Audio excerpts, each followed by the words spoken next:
আচ্ছা, যারা অনলাইনে আসছো একটু দেখো যে সব ঠিকঠাক আছে কিনা, আমাকে ঠিকঠাক দেখা যাচ্ছে কিনা একটু চেক করো, তারপর আমরা শুরু করতে পারি।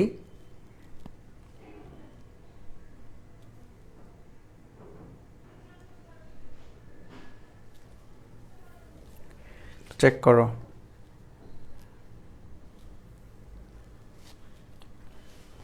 আদাব সবাইকে। আমাকে ঠিকঠাক দেখা যাচ্ছে? হ্যাঁ, সাউন্ড ঠিকঠাক আছে, দেখা যাচ্ছে ওভারঅল। আর হচ্ছে আমরা একটু জাস্ট ওয়েট করবা।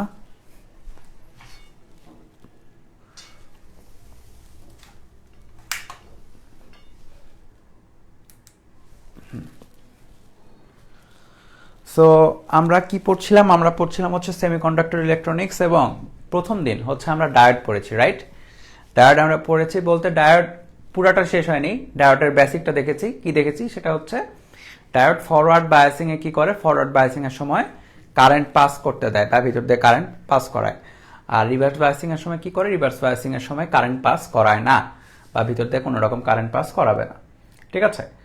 সো এখন আমাদের নেক্সট টপিক যেটা, সেটাতে হচ্ছে আমরা দেখব হচ্ছে ডায়োড দিয়ে আর কি কি কাজ করা যায়, বা ডায়োডটা কই কই কাজে লাগে, প্র্যাকটিক্যাল লাইফে কোথায় কাজে লাগে সেগুলো দেখতে হবে।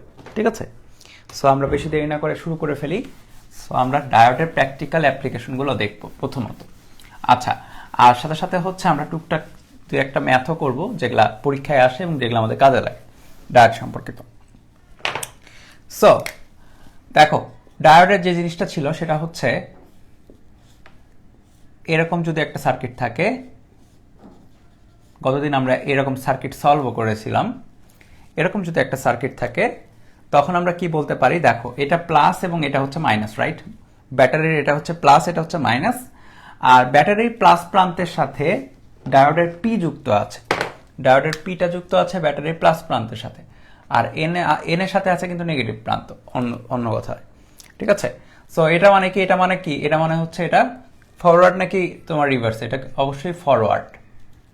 ফরওয়ার্ড। তো ফরওয়ার্ড বায়াসে কি হবে, কারেন্ট অবশ্যই পরিবহন করতে দিবে, রাইট? আর ডায়োডের এই চিহ্ন দ্বারা আসলে কারেন্টের দিকটা কিন্তু এমনি বোঝা যায়। দেখো ডায়োডের যে চিহ্নটা, তীর চিহ্নটা, ওইটা কারেন্টের ডাইরেকশনে হলেই কারেন্ট আসলে মানে ই করবে, কি বলে, কারেন্ট পরিবহন হবে। ঠিক আছে? এমনি বোঝা যায়। এখন এখন তাহলে বোঝা যাচ্ছে এটা ফরওয়ার্ড বায়াসে। তো ফরওয়ার্ড বায়াসিং এ যেটা হয়, ডায়োডটা শর্ট সার্কিটের মতো কাজ করে।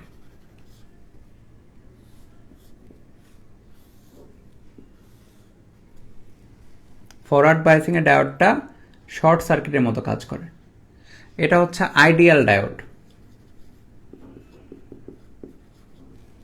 আইডিয়াল ডায়োড কি করবে, শর্ট সার্কিটের মতো কাজ করবে। মনে করে দেখো, গতদিন আমরা পড়ছিলাম কি, আমরা দেখছিলাম হচ্ছে সিলিকনের যে ডায়োডটা আছে সেটা 0.7 ভোল্টেজ পরিমাণে বাধা দিচ্ছে, রাইট? সিলিকনের ডায়োডটা 0.7 ভোল্টেজ পরিমাণে বাধা দিচ্ছে, কিন্তু সেখানে যদি আইডিয়াল ডায়োডের কথা বলে, খেয়াল রাখবা আইডিয়াল ডায়োড, সেক্ষেত্রে কিন্তু কোনো রকম বাধা থাকবে না। আইডিয়াল মানে কি, আদর্শ। সেটা কি করবে, সেটা কারেন্ট যাইতে দিবে, কোনো রকম বাধা দিবে না। আইডিয়াল ডায়োডের ক্ষেত্রে এটা হবে একটা শর্ট সার্কিট। তাহলে আইডিয়াল ডায়োড শর্ট সার্কিটের মতো কাজ করবে, শর্ট সার্কিট। কিন্তু সিলিকন ডায়োড যে কাজটা করবে, সিলিকন ডায়োড, সিলিকন ডায়োডের কথা যদি আমরা চিন্তা করি, সিলিকন ডায়োড, তাহলে খেয়াল করে দেখো সিলিকন ডায়োড কিন্তু বাধা দিবে, সিলিকন ডায়োড বাধা দিবে।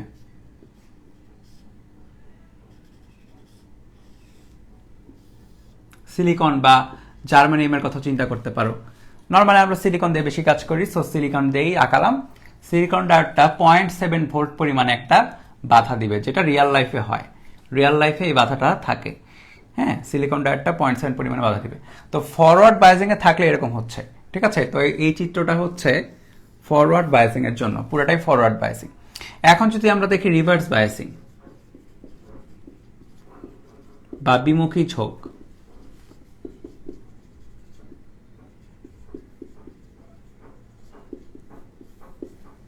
এখানে দেখলে কি হবে, এখানে দেখলে যেটা হচ্ছে, আমরা পজিটিভ প্রান্তটা দিব হচ্ছে নেগেটিভের সাথে, রাইট?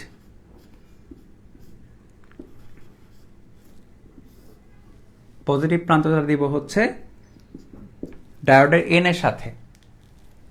সো রিভার্স বায়াস মানে কি, দেখো এখানে এই ডায়োডের চিহ্ন দ্বারা কি মিন করছে? ডায়োডের চিহ্ন দ্বারা মিন করছে যে এটা শুধুমাত্র বাম দিকে পাস করতে দিবে, রাইট? বাম দিকে পাস করতে দিবে, স্ট্রেট পাস করতে দিবে না। কিন্তু কারেন্ট কোন দিকে যাচ্ছে? এখানে কারেন্টের যাওয়ার পথটাই কিন্তু এদিক থেকে এইদিকে। সো কারেন্ট এইদিকে যাইতে চাবে, কিন্তু এদিকে যাইতে দিবে না, রাইট? কারণ ডায়োডটা কি আছে? রিভার্স বায়াসিং এ আছে। সো এটা কি আকারে কাজ করবে? এটা কোনো পথ দিবে না, এটা কোনো পথ দিবে না, কারেন্ট যাওয়ার কোনো পথ দিবে না। সো এটাকে বলা যায় হচ্ছে ওপেন সার্কিট, ওপেন সার্কিট, ঠিক আছে? এটা আইডিয়াল ডায়োড বা যে কোনো ডায়োডের ক্ষেত্রে এটা বলা যায়, কারণ আলটিমেটলি কি হচ্ছে না, কারেন্ট পরিবহন হচ্ছে না। আর যখন ফরওয়ার্ডে আছে তখন আইডিয়ালের ক্ষেত্রে এখানে হচ্ছে ভোল্টেজ কত? 0, কোনো রকম ভোল্টেজের বাধা নাই। কিন্তু রিয়েল লাইফে যেটা হয়, সিলিকনের ক্ষেত্রে 0.7 পরিমাণ ভোল্টেজের একটা বাধা পাওয়া যাবে, ঠিক আছে? সো এগুলো আমরা পড়ছি ওভারঅল। এখন আইডিয়াল ডায়োড কোন উপাদানের? আইডিয়াল ডায়োড সিলিকনেরই হতে পারে, জার্মানিয়ামের হতে পারে। আইডিয়াল মানে তোমাকে বলে দিবে আদর্শ ধরে নিয়ে করতে বলবে। একটা আদর্শ ডায়োড কখনই দেখবা যে আদর্শ মানেই হচ্ছে কোনো বাধা দিবে না, সেটা যে কোনো উপাদানেরই হোক না কেন। হ্যাঁ, সিলিকন, জার্মানিয়াম যে কোনো উপাদানের হোক না কেন, আদর্শ ডায়োড কোনো রকম বাধা দিবে না, তখন হবে হচ্ছে 0 ভোল্ট। হ্যাঁ, সো এইভাবে হচ্ছে বুঝতে হবে। তো এই হলো অবস্থা আপাতত। তো এখন হচ্ছে আমরা ছোট্ট যদি একটা ম্যাথের মতো করে দেখি, ছোট্ট জাস্ট একটা ম্যাথের মতো দেখি। ধরো যে দিলাম এরকম কিছু একটা,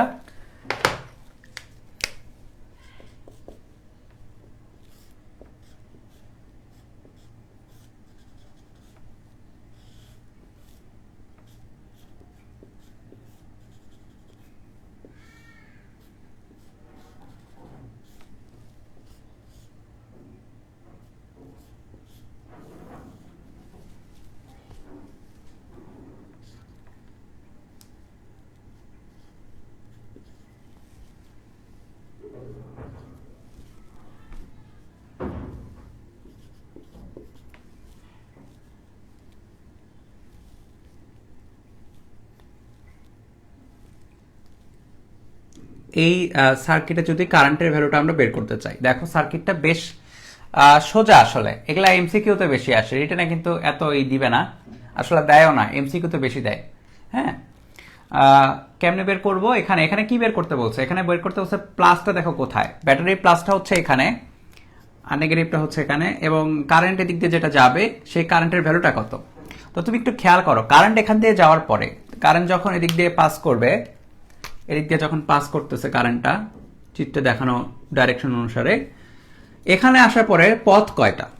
এখানে আসার পরে যাওয়ার পথ কয়টা? 2টা, রাইট? এটা একটা এবং এটা একটা। কিন্তু এই দুইটার মধ্যে খেয়াল করে দেখো, ডায়োডের হচ্ছে কি বলে, ডায়োডের দিকটা আলাদা, ডায়োডের কিন্তু দিকটা আলাদা এই দুইটার মধ্যে। সো এই দুইটার মধ্যে কোন দিকে পরিবহন হবে, এটা একটা ইস্যু। সো এদিকে যাওয়ার কথা আমার কারেন্টের, রাইট? কারণ কারেন্টের প্লাস তো এটা, তো এদিক দিয়ে কারেন্ট যাবে, এদিকে যাওয়ার কথা। তো এটা দিয়ে কি যাইতে পারবে? পারবে না। কারণটা কি? কারণটা এটা কিসে আছে? রিভার্স বায়াসে আছে। দেখো, কারণ এই ডায়োডটা কি বলবে? এই ডায়োডটা বলবে যে না, আমি শুধু ডান দিকে, যে চিত্র দেখে মানে চিহ্ন দেখে বোঝা যাচ্ছে, ডান দিকে যাওয়ার অ্যালাউড করবো, বাম দিকে যাওয়ার অ্যালাউ করবো না। সো এটার মধ্যে দিয়ে কোনো রকম কারেন্ট যাবে না, ঠিক আছে? কিন্তু কারেন্ট তাহলে কোনটাতে যাবে? কারেন্ট দেখবা যে এটা দিয়ে চলে যাচ্ছে, রাইট? এদিক দিয়ে আসবে, এদিক দিয়ে যাওয়া অ্যালাউ না, বাদ, কিন্তু এদিক দিয়ে যাওয়াতে অ্যালাউ। এইটা চিত্র দেখো। সো এই কারেন্ট এদিক দিয়ে যে এদিকে চলে আসবে। সো এই চিত্রটা পুরোপুরি হুবহু লেখা যাবে এইভাবে, বা আঁকানো যাবে এইভাবে।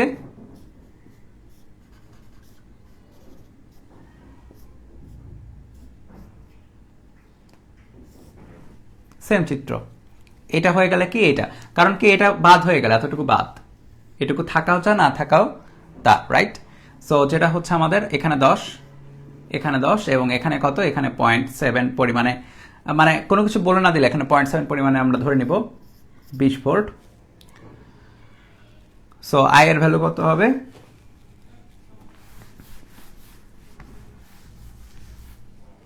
আই এর ভ্যালু হবে হচ্ছে ভি বাই আর। ভি এর ভ্যালু কত? 20। কিন্তু এখানে একটা ডায়োড আছে, সো একটাই ডায়োড, যেহেতু একটা বাধা, কত পরিমাণ বাধা কিছু বলে নেই, তাহলে সিলিকন ডায়োড ধরে নিয়ে 0.7 ভোল্ট পরিমাণ বাধা। আর এর ভ্যালু কত? আর এর ভ্যালু দেখো, রোধ কত? রোধ এখান থেকে এখানে এদিক দিয়ে যখন যাচ্ছে কারেন্ট 10 + 10 20 ওহম পরিমাণে বাধা। তো এখানে কত আসে? 20 মাইনাস 0.7 ডিভাইড বাই 20, 0.965 অ্যাম্পিয়ার। আচ্ছা, কিন্তু এখানে যদি আমরা ধরতাম যে আইডিয়াল ডায়োড বা আদর্শ ডায়োড,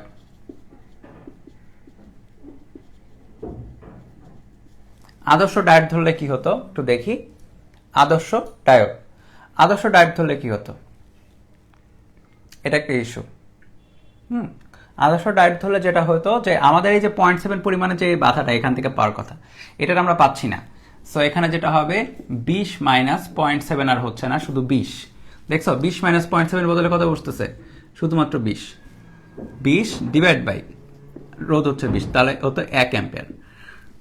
যদি পরীক্ষায় বলে যে আদর্শ ডায়োড ধরে করলে কত হবে, তখন 1 অ্যাম্পিয়ার। আর যদি কিছু না বলে তাহলে হচ্ছে রিয়েল ডায়োড বা হচ্ছে কি বলবো, মানে বাস্তব লাইফের ডায়োড ধরে নিয়ে আমরা এটা করব, তাহলে দেখবো যে চলে আসছে। ঠিক আছে? আচ্ছা, সো এখন হচ্ছে আমরা টুকটাক কিছু ম্যাথ করতে হবে, আরো কিছু ম্যাথ করতে হবে। একটু জাস্ট ওয়েট করো তুমি,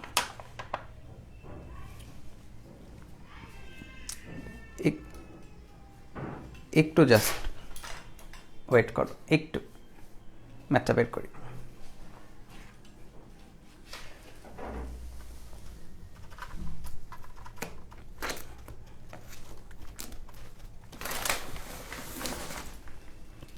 একটু জাস্ট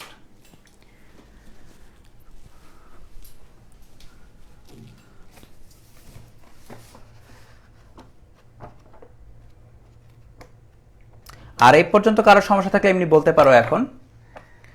আশা করি সমস্যা নাই। গত দিনের ক্লাস করলে সমস্যা হওয়ার কথা না, গত দিনের ক্লাস না করলে সমস্যা হবে। গত দিনের ক্লাস না করলে একদম যদি প্রথম করো তাহলে হয়তো কিছুই বুঝবে না, আর পড়া থাকলে হয়তো বুঝবা, পড়া থাকলে বুঝতে সুবিধা হবে। আর গত দিনের ক্লাস না করলে পুরা ধরা।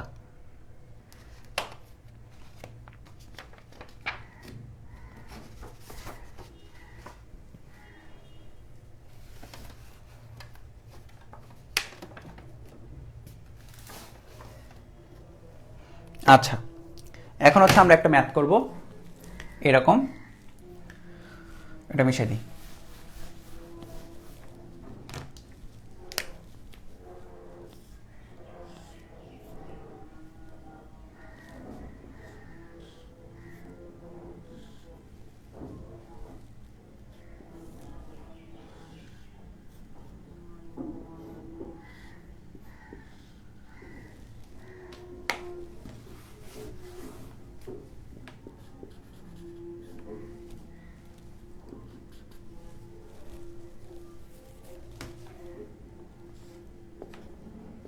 নতুন কিছু জিনিস একটু শেখাই, এগুলো এমসিকিউ তো দেয় আসলে।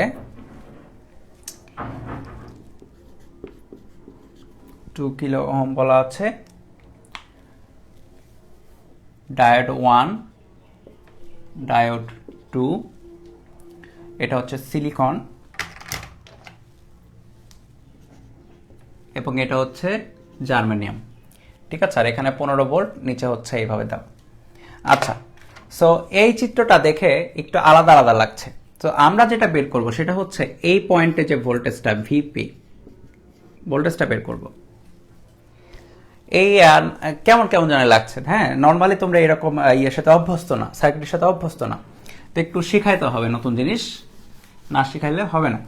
আচ্ছা, সো দেখো তোমরা 9-10 থেকে নর্মালি যে এরকম সার্কিট পড়ে আসছো, ওই রকম সার্কিটের দেখতে কিরকম? দেখতে আসলে এরকম যে একটা ব্যাটারি থাকে এবং একটা রোধ থাকে, একটা রোধই ধরলাম, আর হচ্ছে এইভাবে কানেকশন দেওয়া থাকে। ঠিক আছে?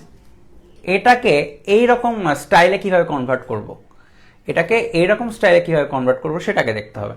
তো আমি ধরি, খেয়াল করো যে এখানকার ভোল্টেজটা হচ্ছে ভিএস। ঠিক আছে? কি ধরলাম? এখানকার ভোল্টেজটা হচ্ছে ভিএস পরিমাণে। বাসায় একটু কনস্ট্রাকশনের কাজ চলছে, এই জন্য হালকা পরিমাণ নয়েজ হতে পারে। হ্যাঁ, এটার উপরে তো আমার কোনো ই নাই, অন্য ফ্ল্যাটে কনস্ট্রাকশনের কাজ চলছে, এখন কিছু করার নেই। আর এখানে হচ্ছে আর, এটার ভোল্টেজটা ধরলাম ভিএস আর এটা ধরলাম আর। ঠিক আছে? এইটাকে আমি অন্যভাবে লিখতে পারি, সেম জিনিসটাকে আমি লিখতে পারি এইভাবে, আমি এইভাবে একটা চিহ্ন দিতে পারি ভিএস লিখে, খেয়াল করো ভিএস লিখে এভাবে একটা চিহ্ন দিলাম, তারপরে নিচে আর যুক্ত করতে পারি। এটা কি মিন করলো? এটা মিন করলো হচ্ছে ব্যাটারি আছে এখানে প্লাস ভিএস আমার, এবং তার সাথে তার পজিটিভের সাথে কানেক্টেড হচ্ছে একটা রোধ আর।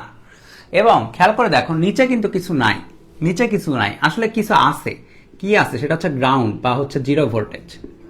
গ্রাউন্ডিং থাকে অবশ্যই সার্কিটে, হ্যাঁ, এটা আঁকানো হয় না আসলে, কিন্তু নিচে আছে, কিছু না বললেও আছে, নিচে নর্মালি নিচের লাইন বরাবর থাকে, হ্যাঁ। সো এটাকে আমরা লিখতে পারবো হচ্ছে এরকম, আমরা হয় এরকম চিহ্ন দিতে পারবো, অথবা বা আমরা বা সেম চিত্রটাকে আমরা আঁকাইতে পারবো এভাবে,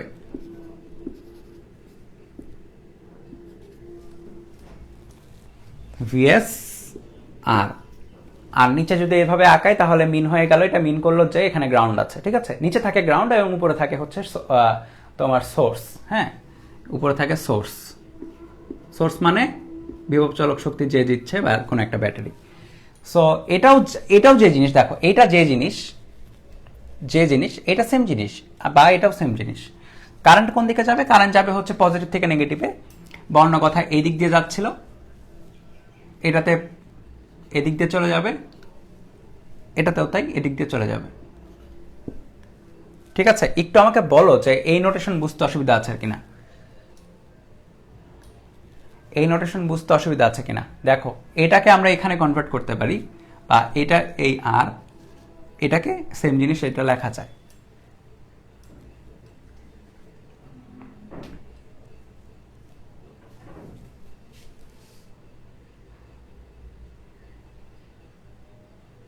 হ্যাঁ, একজন বলছে আরেকবার, জাস্ট একটু করে বলি, এটা যেহেতু সোর্স মানে হচ্ছে ভোল্টেজের উৎস, এটার প্লাস এভাবে থাকা মানে হচ্ছে আমি এভাবে লিখতে পারি, প্লাসটা আছে হচ্ছে রোধের সাথে লাগানো, দেখো প্লাসটা রোধের সাথে লাগানো, আর নিচের দিকে কে আছে? নিচের দিকে আছে গ্রাউন্ড, নিচের দিকে আছে গ্রাউন্ড, শেষ, ঠিক আছে। দেখো তিনটা এলিমেন্টই আছে, এটা আছে, এটা দিলাম, রোধটা দিলাম এবং গ্রাউন্ডটা দিলাম।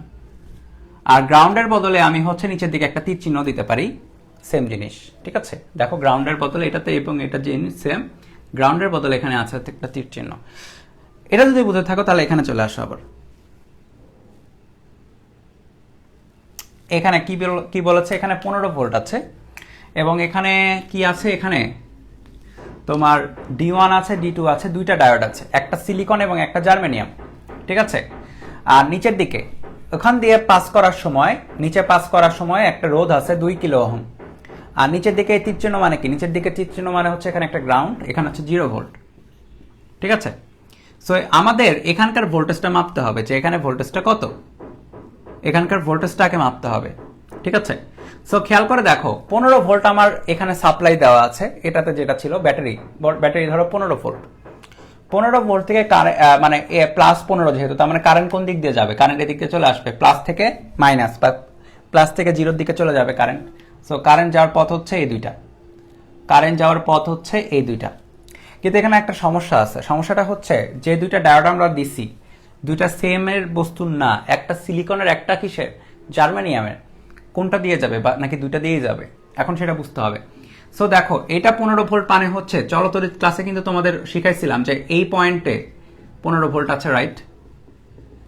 চলতরিৎ ক্লাস ঠিকঠাক করলে তোমাদের কিন্তু আমি নিজেই শিখাইছিলাম যে এই পয়েন্টগুলোতে 15 ভোল্ট আছে, কারণ এই পয়েন্ট হচ্ছে এদিক দিয়ে কোনো বাধা নাই। সো এটাও 15, এটাও 15। আবার খেয়াল করে দেখো এই সিলিকন ডায়োড কি করবে? সিলিকন ডায়োড বলবে যে না, আমার মধ্যে দিয়ে যাইতে গেলে আপনাকে 0.7 ভোল্ট পরিমাণে একটা বাধা আমি দিব, রাইট? সিলিকন ডায়োড তো তাই বলবে যে দেখেন আপনি আমার মধ্যে দিয়ে যাচ্ছেন, সো 0.7 পরিমাণে বাধা অতিক্রম করতে হবে। সো 0.7 যদি আমরা অতিক্রম করি, 15 থেকে 0.7 অতিক্রম করলে এই জায়গাটায় কতটুকু পাওয়া যাবে? পাওয়া যাবে হচ্ছে 14.3 ভোল্ট, রাইট? 15 থেকে 0.7 বাদ দিলে 14.3 ভোল্ট পাওয়া যাবে। আচ্ছা, ভালো কথা। আবার জার্মেনিয়াম কি বলবে? মনে করে দেখো, সিলিকনের ক্ষেত্রে আমি কি শিখেছিলাম? 0.7 ভোল্ট, আর জার্মেনিয়ামের ক্ষেত্রে ব্যারিয়ার ভোল্টেজটা কত? 0.3 ভোল্ট। সো সিলিকন বলবে 0.7 ভোল্ট বাধা দিব, আর জার্মেনিয়াম বলবে যে না, আমি 0.7 না, আমি 0.3 বাধা দিব আপনাকে। সো এখানকার 15 -0.3 বা কত পরিমাণে বাধা পাওয়া যাবে, তোমার এতটুকু পাস করে 0.3 বাধা পড়লে 14.7 ভোল্ট পাওয়া যাবে। তো তুমি একটু খেয়াল করো, দুইটা ভোল্টেজ কিন্তু আলাদা আসে, একটা আসে 14.3 এবং আরেকটা আসে হচ্ছে 14.7, ঠিক আছে?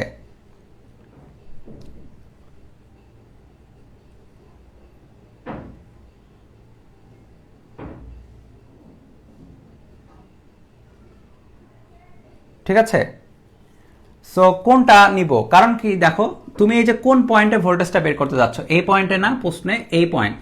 তুমি খেয়াল করে দেখো, এই পয়েন্টও চাই, এই পয়েন্টও তাই, কারণ হচ্ছে মাঝখানে কোনো বাধা নাই। এই পয়েন্টও তাই, এই পয়েন্টও তাই, কারণ এদের মাঝখানে কোনো বাধা নাই, রাইট? এই দুটা মাঝখানে বাধা নেই, এই দুটা মাঝখানে বাধা নাই। তাহলে এই পয়েন্টে যে ভোল্টেজ আসার কথা, এই পয়েন্টে সেম ভোল্টেজ আসার কথা। পয়েন্ট যেহেতু সেম, কিন্তু এখানে কি আসতেছে, এখানে আলাদা আলাদা আসে। এখানে 14.7 বলতেছে, আর এই পাশ থেকে বলতেছে 14.3। একই জায়গায় দুইটা ভোল্টেজ থাকতে পারবে না, যে কোনো একটা থাকতে পারবে, রাইট? তখন মনে রাখবা, যখনই আমরা একই জায়গায় এরকম দুইটা করে ভোল্টেজ পাবো, যখনই আমরা একই জায়গায় এরকম দুইটা করে ভোল্টেজ পাবো, 14.7 বা 14.3, দুইটার মধ্যে যখন কনফিউশন হবে, তখন সবচেয়ে বড় ভোল্টেজটা থাকবে, ঠিক আছে? 14.3 এবং 14.7 এর মধ্যে বড় কে? 14.7। সো 14.3টা এখানে থাকবে না। এই জায়গাটায় কত ভোল্টেজ কাজ করবে? 14.7 কাজ করবে, বড়টা। সবসময় বড় ভোল্টেজটা থাকবে, সবসময় বড় ভোল্টেজটা থাকবে। সো 14.3টা কাজ থাকবে না এখানে, এটা থাকবে না। এটা না থাকা মানে কি? এটা না থাকা মানে হচ্ছে এই যে তোমার তোমার পথটা, এই পথটাই আসলে থাকবে না, ঠিক আছে? সো খেয়াল করে দেখো, এইটার বদলে, এই পুরো সার্কিটের বদলে আমরা লিখতে পারি এরকম জিনিস। এটা সরাই এখন। এই সিলিকনের অংশটা থাকবে না, শুধু জার্মেনিয়ামটা থাকবে। কারণ এটার মধ্যে দিয়ে গেলে তো 14.3 হয়ে যাবে, কিন্তু 14.3 তে অ্যালাউ না। এখানে তো 14.7 আর 14.3 এর মধ্যে 14.7টা থাকবে, বড়টা। সো এই সেম সার্কিটটা হয়ে যাবে এরকম, +15 ভোল্ট। এদিকে আর থাকতেছে না কেউ, এদিক বাদ, তাহলে শুধুমাত্র এদিক জার্মেনিয়াম। এটা দিয়ে নিচে নেমে জাস্ট 2 কিলো ওহমের রোধ।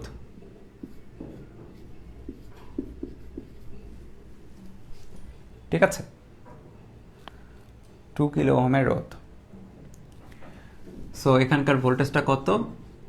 এই তো ভোল্টেজটা এখন তো জানাই গেল। আমরা কত পাচ্ছি? 15 থেকে 0.3 বাদ দিচ্ছি, 14.7 ভোল্ট। ঠিক আছে, এখন সেকেন্ড প্রশ্ন দেখো। প্রথমত আমরা এটা বের করা শিখলাম যে এখানে ভোল্টেজটা কিভাবে বের করব। এখন সেকেন্ড প্রশ্ন যদি আসে যে কারেন্টের ভ্যালুটা কত, যে কোন পরিমাণে আই যাবে, I equal to what, I equal to what. So I equal to V by R. V এর ভ্যালু কত? ভি এর ভ্যালু কত দেখো, বা অন্য কথায় তুমি এখান থেকে এই পর্যন্ত দেখছো, আসলে এখান থেকে এই পর্যন্ত দেখো, এখানে ভি এর ভ্যালু কত? 14.7 ডিভাইড বাই আর এর ভ্যালু কত? 2 কিলো ওহম।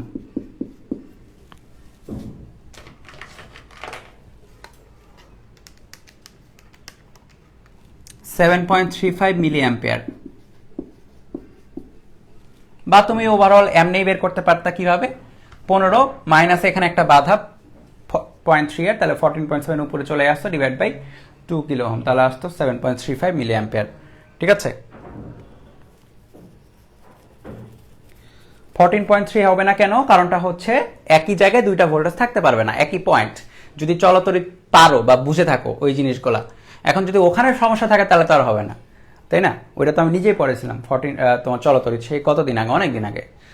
সো ওখানে যদি কমপ্লিট থাকে, ওই ক্লাসগুলো যদি না করা থাকে, তাহলে কিছু বলার নাই আমার। এখানে একটা পয়েন্টে একটা ভোল্টেজই থাকতে পারে, একটা পয়েন্টে একাধিক ভোল্টেজ থাকতে পারবে না।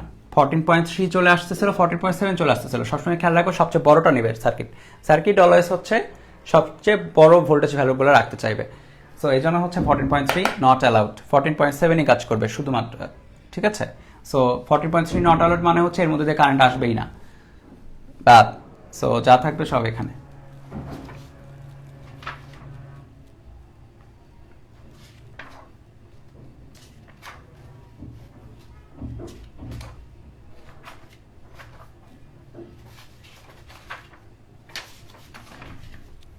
আচ্ছা, এখন হচ্ছে এটা যদি আমরা বুঝে থাকি, সো এখন আমরা এক কাজ করব, কিছু কমন সেন্স নিয়ে কথা বলবো আবার। ধরো আমার কাছে এরকম আছে, একটা রোদের কথা চিন্তা করি, শুধু একটা রোদ, আর এখানে এদিক দিয়ে যদি কারেন্ট যায়, সো এটা তো আমি শিখাইছিলাম যে কারেন্ট যেদিকে যাবে, যেদিক দিয়ে ঢুকবে সেদিকে প্লাস, আর যেদিক দিয়ে বের হবে সেটা হবে মাইনাস। ঠিক আছে, সো রোধের যদি আমরা আই ভার্সেস আর গ্রাফটা আঁকাই, sorry V versus I versus V graph, I versus V graph, হ্যাঁ আই ভার্সেস আর না sorry I versus V graph, I versus V গ্রাফটা আঁকাই। ওকে, আচ্ছা, তো এটা হচ্ছে আই ভার্সেস ভি। আচ্ছা, তো খেয়াল করে দেখো এখানে গ্রাফটা কীরকম হবে, গ্রাফটা কীরকম হবে। সো দেখি আমরা যেটা জানি ভি ইকুয়াল টু আই আর, রোধের ক্ষেত্রে, হ্যাঁ আমরা শুধুমাত্র রোধের কথা চিন্তা করছি, ডায়োড না, রোধের খাত। তাহলে আই ইকুয়াল টু হচ্ছে V by R. So graph আঁকানোর সময় সবসময় খেয়াল রাখতে হবে, গ্রাফ আঁকানোর সময় সবসময় খেয়াল রাখতে হবে একটা জিনিস, সেটা হচ্ছে আমরা ওয়াই অক্ষ বরাবর কে আছে দেখো আই, ওয়াই অক্ষ বরাবর আছে হচ্ছে আই, এটা মনে মনে এখানে ওয়াই লিখে নিতে পারো, আর এক্স অক্ষ বরাবর আছে হচ্ছে ভি। সো তুমি যেটা করবা, এটাকে দেখো ওয়াই লিখতে পারো, আর 1/r ইন্টু ভি লিখতে পারো, ভি এর বদলে লিখতে পারো এক্স। তাহলে দেখো Y equal to M X টাইপের সমীকরণ আসতেছে না একটা, y ইকুয়াল টু mx, তো এটা হবে কি, এটা হবে একটা মূল বিন্দুগামী সরলরেখা। ঠিক আছে, y ইকুয়াল টু mx, এবং এটা ঢাল কত, ঢাল কত 1/r। সো এটা ঢালটা হবে হচ্ছে 1/r। এটা কোন graph, i versus v graph. এখন যদি আমি v ভার্সেস i গ্রাফটা করি, উল্টা গ্রাফটা এবার হচ্ছে V versus I graph.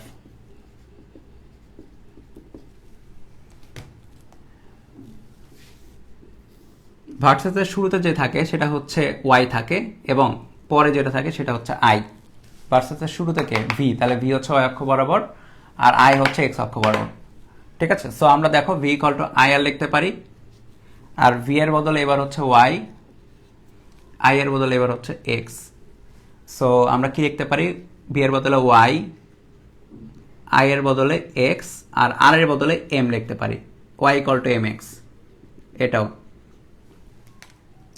So ঢালটা হবে হচ্ছে এরকম, গ্রাফটা হবে হচ্ছে এরকম, এবং এই গ্রাফের ঢালটা হবে হচ্ছে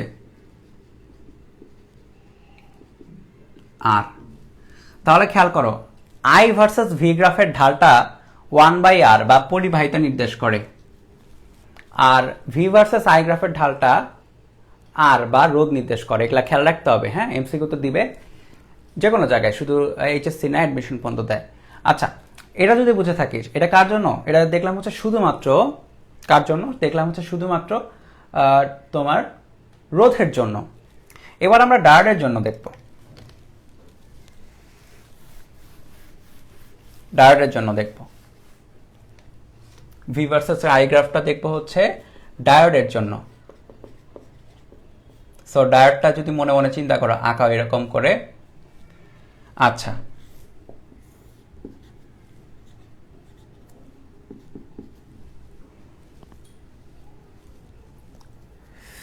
এটাকে একটু মাঝখানে আঁকাই, দাঁড়াও মাঝখানে আঁকাই, সুবিধা হবে পরে বুঝতে।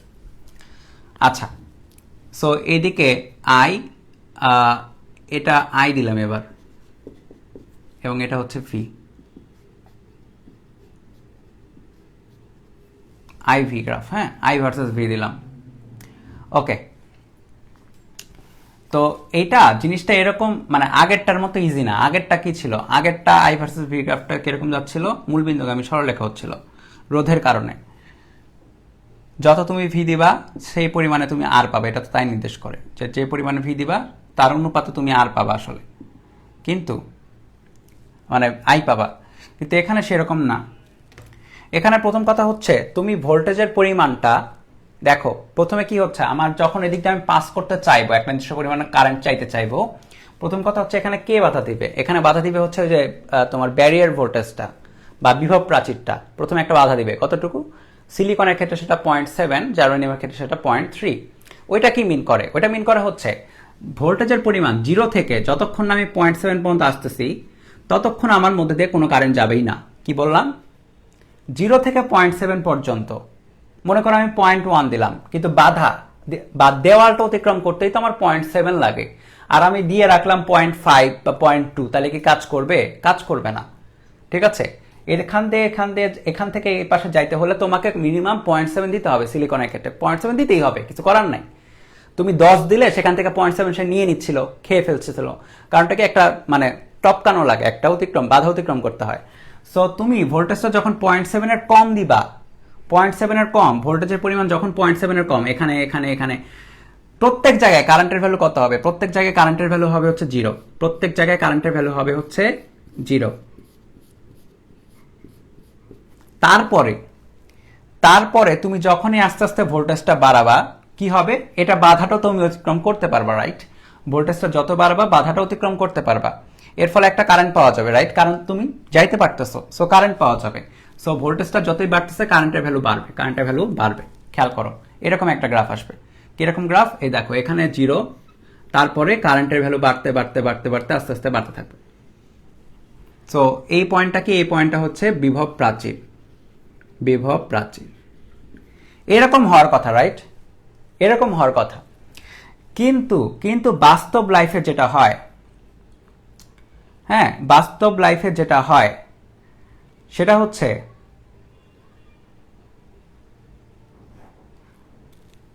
এরকম হয় না, এরকম গ্রাফ পাওয়া যায় না বাস্তব লাইফে পারফেক্টলি। বাস্তব লাইফের গ্রাফটা এরকম হয়, একটু বাঁকানো থাকে। কিরকম? দেখো, আমাদের এরকম আসার কথা, কিন্তু বাস্তব লাইফে দেখবা হচ্ছে এরকম। দেখাই,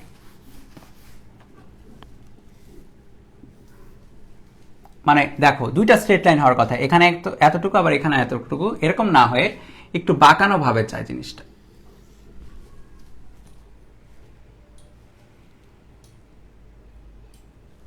এটা কেন হয়? প্রশ্ন হচ্ছে এটা কেন হয়? কারণটা হচ্ছে ডায়োডের ভিতরে অনেক রকমের কারেন্ট থাকে, স্যাচুরেশন কারেন্ট থাকে, ডিফিউশন কারেন্ট থাকে, রিভার্স কারেন্ট থাকে, অনেক রকম কারেন্ট থাকে। ওগুলো তো আমাদের সিলেবাসেই নাই, বা শুধু গ্রাফটা দিয়ে রাখছে, হ্যাঁ, পরীক্ষায়। সো কিছু করার নাই, আপাতত গ্রাফটাকে তোমার হচ্ছে হয় ধরবা যে এটা হচ্ছে আদর্শ, কিন্তু আদর্শ থেকে যেহেতু বিচ্যুত হয় সবকিছুই, সো রিয়েল লাইফের গ্রাফটা হবে হচ্ছে ডান দিক বরাবর এরকম। ঠিক আছে, ডান দিক বরাবর এরকম। এখন আসো বাম দিক বরাবর। বাম দিক বরাবর মানে কি? বাম দিক বরাবর মানে হচ্ছে আমি নেগেটিভ ভোল্টেজ দিব। নেগেটিভ ভোল্টেজ দেওয়া মানে কি? নেগেটিভ ভোল্টেজ দেওয়া মানে হচ্ছে এরকম, যে দেখো, আমরা নেগেটিভ ভোল্টেজ যদি দিই পি প্রান্তে, নেগেটিভ ভোল্টেজ, দেখো পি প্রান্তে কি দিলাম? পি প্রান্তে নেগেটিভ দিলাম, কারেন্ট যাবে? আমি কি শিখেছিলাম? পি প্রান্তে নেগেটিভ দিলে কি হচ্ছে? এখানে রিভার্স বায়াস না, কারেন্ট এদিক দিয়ে যাওয়ার কথা, কিন্তু সে বলবে, সার্কিট বলবে না আমি কারেন্ট এদিক দিয়ে নিয়ে যাব, তো ডায়োড বলবে যে দরকার না যাওয়ার, আমি এদিকে দিয়ে যাইতে দিব, এদিকে যাইতে দিবই না। সো কারেন্ট যাবে না, কারেন্টের ভ্যালু হবে 0, রাইট? সো নেগেটিভ দিক মানে ভোল্টেজ যখন নেগেটিভ হবে তখন কারেন্টের ভ্যালু কত? ভোল্টেজ যখন নেগেটিভ হবে তখন কারেন্টের ভ্যালু এরকম আসার কথা, 0 আসার কথা, 0 এরকম আসার কথা রিয়েল লাইফে, রাইট? এরকম আসার কথা, কিন্তু রিয়েল লাইফে এরকম আসবে না। কেন? কারণ ডায়োড জিনিসটা না অনেক ছোট, খুবই ছোট, পেন্সিলের টিপের সমান। এই দেখো, পেন্সিল যেরকম আছে না, পেন্সিল তার টিপের সমান হচ্ছে ডায়োড। এখন এই ছোট জিনিসটাকে তুমি যদি নেগেটিভ দিকে অনেক বেশি ভোল্টেজ দাও, ধরো নেগেটিভ দিকে মনে করো -50 তুমি দিয়ে দিছো, -50 ভোল্টেজ, এখন জিনিসটা আসলে এতই ছোট যে জিনিসটা পুড়ে যেতে পারে। পুড়ে যায় না অনেক সময়, অনেক কিছু পুড়ে যেতে পারে, ইলেকট্রনিক্স পণ্য পুড়ে যেতে পারে। সো -50 দিছো, মনে করো কথার কথা -50 দিছো, কি হবে? পুড়ে যাবে। আর পুড়ে যাওয়া মানে কি? ওটা কি নিজের মতো কাজ করতে পারবে? নিজের মতো করে আটকাইতে পারবে যে না আমি আটকাচ্ছি, কারেন্ট আটকাই দিচ্ছি? আটকাইতেই পারবে না। কি হবে? ওর মধ্যে দিয়ে কারেন্ট ফ্লো করা শুরু করে ফেলবে, মানে তুমি জিনিসটাকে নষ্ট করে ফেলছো। আসলে জিনিসটা ঠিক থাকলে কি হতো? জিনিসটা ঠিক থাকলে ভিতর দিয়ে কারেন্ট যাইতে দিত না, এই অবস্থায় রিভার্সে।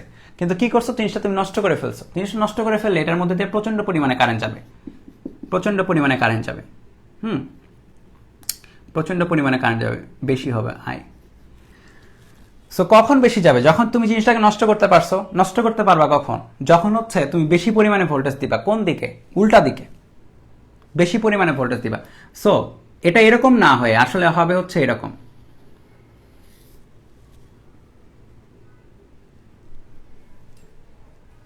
তাহলে এই সাইডটা খেয়াল করো, এই সাইডটা হচ্ছে ফরওয়ার্ড বায়াস, ভোল্টেজটা পজিটিভ, আর এই সাইডটা হচ্ছে রিভার্স বায়াস, ভোল্টেজটা হচ্ছে নেগেটিভ। ঠিক আছে? সো দুইটা অংশ চিন্তা করো। আর এই জায়গা দেখো, এই জায়গায় মানুষের পায়ের হাঁটুর মতো বেঁকে গেছে, পায়ের হাঁটুর মতো বেঁকে গেছে। সো এই ভোল্টেজটাকে বলা হয় নি ভোল্টেজ। নি নি মানে কি? হাঁটু। নি ভোল্টেজ বলা হয়।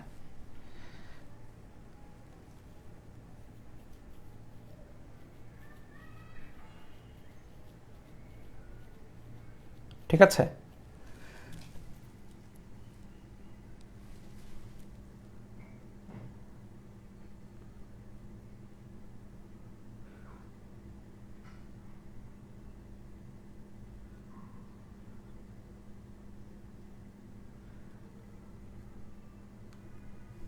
আচ্ছা, সো এটা যদি বুঝে থাকি, এটার আর কিছু বুঝার নাই। হ্যাঁ, বইয়ে দেখবা সুন্দর মতো হচ্ছে এরকম একটা গ্রাফ দেওয়া আছে, আর এই কথাগুলো আমি যেগুলো বললাম বোঝানো আছে, বলা আছে। ওটা জাস্ট দেখে নিবে একবার, তাহলেই হবে। এটা বারবার যে মুখস্থ করে ফেলবো এরকম কিছু না। এখান থেকে খুব একটা প্রশ্ন হয়ও না, হলেও হয়তো হাইয়েস্ট বলতে পারে এই জায়গায় ভ্যালুটা কত, এই জায়গায় ভ্যালুটা কত, এটা জিজ্ঞেস করতে পারে এমসিকিউতে। একটা চিত্র আঁকায় দিল, বললো যে এই জায়গায় ভ্যালুটা কত, বা একটা চিত্র আঁকায় দিয়ে বললো ডান সাইডটা কোনটা, ফরওয়ার্ড নাকি রিভার্স, মানে সম্মুখী নাকি বিমুখী, এগুলো বুঝাইতে বলতে পারে। মানে এমন এমন এমসিকিউ দিবে আসলে, যেন তুমি আইডেন্টিফাই করতে পারো। চিত্রটা দেখে জাস্ট আইডেন্টিফাই করা শিখতে পারে, কিছুই না। ওকে, আচ্ছা। এখন এখন হচ্ছে আমাদের একটু আরেকটু কমন সেন্স নিয়ে কাজ করতে হবে। এরকম ধরো, ধরো এরকম। আমরা এবার আইডিয়াল ডায়োড নিয়ে কথা বলবো। হ্যাঁ, আইডিয়াল ডায়োড। আইডিয়াল ডায়োড মানে কি বলছিলাম একটু আগে, যে মাঝখানে কোনো রকম বাধা দিবে না। 0.7 যে পরিমাণ বাধা দিচ্ছিল সিলিকনের, সিলিকনের আইডিয়াল ডায়োড মানে আদর্শ, আদর্শ ডায়োড কোনো রকম বাধা দিবে না, 0.7 পরিমাণও দিবে না। হ্যাঁ, কোনো রকম বাধা দিচ্ছে না। আচ্ছা, সো ধরো যে আমি এবার এক কাজ করলাম, 5 ভোল্ট দিলাম এখানে, এবং এখানে একটা ডায়োড দিলাম সিলিকনের। দেখো এটাকে ফরওয়ার্ড নাকি রিভার্সে বলো তো? দেখো এটার পি এটা, এন এটা, এবং পি এর সাথে কে আছে? পি এর সাথে পজিটিভটা আছে, সো এটা অবশ্যই ফরওয়ার্ড। ফরওয়ার্ড। তাহলে কি হবে? কারেন্ট পাস করতে দিবে, রাইট? কারেন্ট পাস করতে দেবে। আর এই জায়গায় যদি আমি ভোল্টেজটা মাপি ভোল্টমিটার দিয়ে, তাহলে ভি এর ভ্যালু আসবে হচ্ছে 5 ভোল্ট। কেন? কারণ হচ্ছে কোনো রকম বাধা নাই, এই পুরো সার্কিটে কোনো রকম আর বাধা নাই, 5 ভোল্টই পাওয়া যাবে পুরাটাই। হ্যাঁ, ভি এর ভ্যালু আসবে হচ্ছে 5 ভোল্ট ফরওয়ার্ড। আচ্ছা, এটা কেসটা গেল। এবার মনে করো সেম সেম চিত্র আমি যদি রিভার্স আঁকাই, রিভার্স বলতে আমি কি করব? নেগেটিভ করে দেব। এখানে নেগেটিভ, এখানে পজিটিভ, সেম চিত্র, বাদ বাকি সব ঠিক আছে। কেমনে বুঝলাম রিভার্স? এখানে দেখো এন, আর এখানে হচ্ছে সরি, এখানে পি, এখানে এন, এটা তো ঠিক আছে, কিন্তু পি এর সাইডে আমি নেগেটিভ দিয়ে রাখছি। পি এর সাইডে নেগেটিভ দেওয়া, পি এর সাইডে প্লাস দিলে কি হবে? ফরওয়ার্ড। আর পি এর সাইডে নেগেটিভ দিলে কি হবে? রিভার্স। সো এখানে যেটা হচ্ছে, এটা হয়ে যাবে হচ্ছে রিভার্স, এবং কোন রকমের তুমি হচ্ছে আউটপুটে এদিক দিয়ে কোনো কারেন্ট পাবা না, রাইট? আউটপুটে কোনো কারেন্ট পাবা না। আই ইকুয়াল টু হচ্ছে 0। এটা তো আমরা বুঝছি, রাইট? একটু রিভিশন করাই দিলাম। কারণটা হচ্ছে তোমরা চ্যাপ্টার 5 কি পড়ছো? চ্যাপ্টার 5 সেকেন্ড পেপারে চ্যাপ্টার 5 তো ছিল না, আশা করি কেউই পড়ো নাই। চ্যাপ্টার 5 এর জিনিস লাগবে একটা। চ্যাপ্টার 5 একটা এরকম একটা, মানে ব্যাটারি তো আমরা কি জানি? ব্যাটারি মানে হচ্ছে ডিসি ভোল্টেজ, ডিসি ভোল্টেজ বা হচ্ছে ডাইরেক্ট। মনে করো এটা 5 ভোল্ট, মানে কি? মানে হচ্ছে যে কোনো টাইমে তুমি ভোল্টেজটা মেজার করো, দেখবে এটা 5 ভোল্টই আসবে, 5 ভোল্ট কনস্ট্যান্ট। এটা হচ্ছে ডাইরেক্ট কারেন্ট বা ডিসি বলা হয়। এখন আমরা দেখব এসি নিয়ে। এসি কারেন্ট হলে কি হয়? এসি বা এটা হচ্ছে অল্টারনেটিং কারেন্ট। চ্যাপ্টার 5 তো পড়ো নাই। অল্টারনেটিং কারেন্ট উৎপন্ন হয় কেমনে এটা জানোই না। এটা না যাই না অনেকে ট্রিপলিতে ভর্তি হওয়া, দিয়ে খাবা বাস।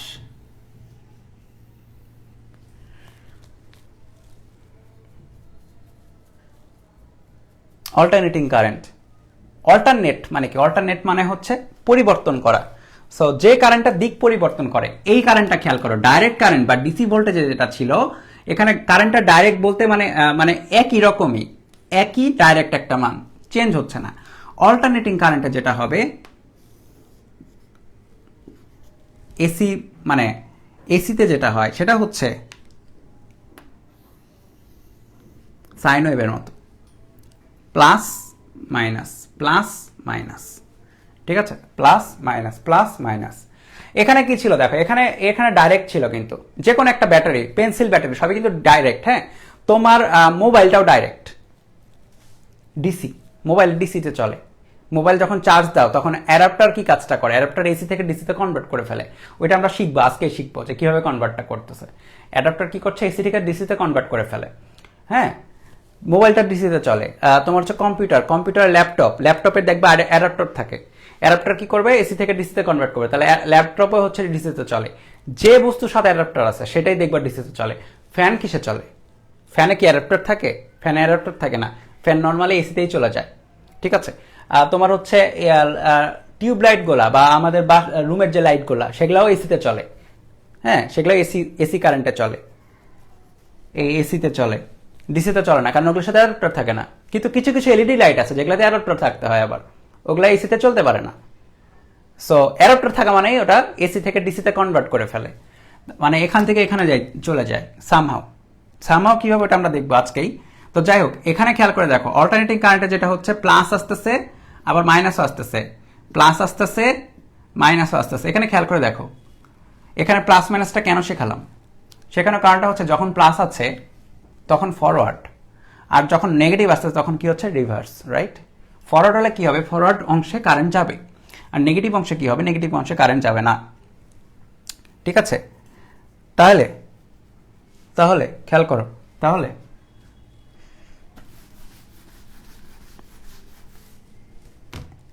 এই যে এইভাবে যাচ্ছে এটাকে আসলে আমরা প্রকাশ করতে পারি এইভাবে, খেয়াল করো, এইভাবে। আর এটাকে আমরা প্রকাশ করি হচ্ছে যেটা আমরা যেখানে লিখছিলাম এইটা। হ্যাঁ, এই যে এইটা, এই চিহ্ন দ্বারা ব্যাটারি বোঝায়, বা অন্য কথায় ডিসিটা বোঝায়, ডাইরেক্ট কারেন্ট। আর এই চিহ্ন দ্বারা বোঝায় হচ্ছে অল্টারনেটিং কারেন্ট বা এসি কারেন্ট। ঠিক আছে, অল্টারনেটিং বা এসি কারেন্ট। সো এবার আমরা অল্টারনেটিং কারেন্ট দিয়ে সার্কিট আঁকাবো।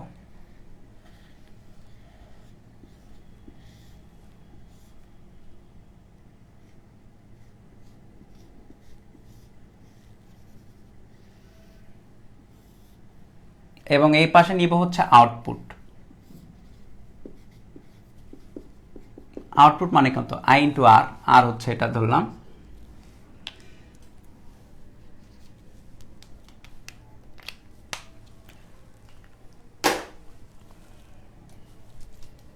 ঠিক আছে,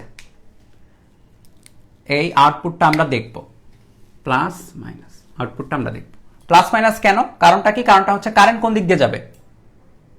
এই সার্কিটের মধ্যে কারেন্ট অ্যালাউ কোন দিক দিয়ে? এদিক দিয়ে। কারেন্ট যদি এদিক দিয়ে যায় তাহলে এই প্রান্তে ঢুকবে।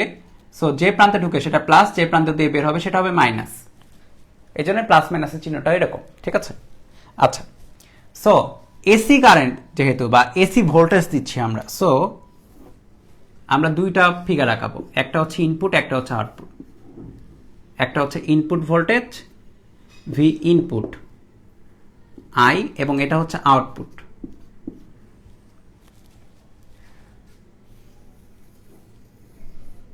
এরকম ধরো, ইনপুটটা হচ্ছে এরকম, এবার আউটপুটটা আসো।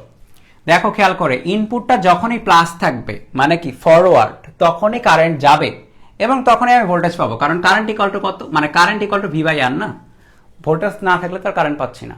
বা অন্য কথায় তোমার কারেন্ট থাকলেই ভোল্টেজ পাবো, রাইট? কারেন্ট থাকলে আমরা ভোল্টেজটা পাবো, কারেন্ট না থাকলে তো ভোল্টেজ পাচ্ছি না। কারেন্ট কখন থাকবে? যখন ফরওয়ার্ড বা হচ্ছে পজিটিভ। সো পজিটিভ বলতে যে এই অংশগুলা, সো পজিটিভ যখন হচ্ছে তখন কারেন্ট যাচ্ছে এবং সেই অনুসারে আমরা ভোল্টেজটা পাচ্ছি। কিন্তু একটা জিনিস খেয়াল করো, যখন নেগেটিভ অংশে আছি তখন কি কোনো কারেন্ট যাচ্ছে? নেগেটিভ অংশে রিভার্স বায়াস হয়ে গেল, কারেন্ট যাচ্ছে না। সো আমরা কোনো ভোল্টেজ পাচ্ছি না। সো এতটুকু অংশে আমরা কোনো ভোল্টেজ পাবো না, খেয়াল করো। আবার যখন পজিটিভ অংশ আসতেছে তখন আমরা একটা কারেন্ট পাচ্ছি,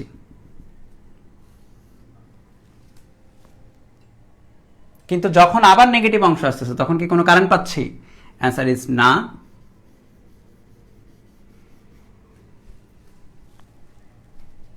এটা বুঝছো নাকি বলো? মাথার 100 কিলোমিটার উপর দিয়ে যাইতেছে, যদি কারো 100 কিলোমিটার উপর দিয়ে যায় সেক্ষেত্রে পড়াশোনা ছেড়ে দাও, নিচেই থাকো।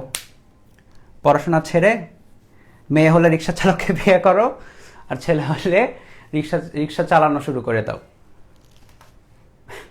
বইয়ের জিনিস এগুলা ভাই, আগের ক্লাসগুলো ক্লিয়ার করতে হবে। পড়া না পারলে ছেড়ে দাও, মানুষজন দুনিয়াতে সবকিছু পারে না।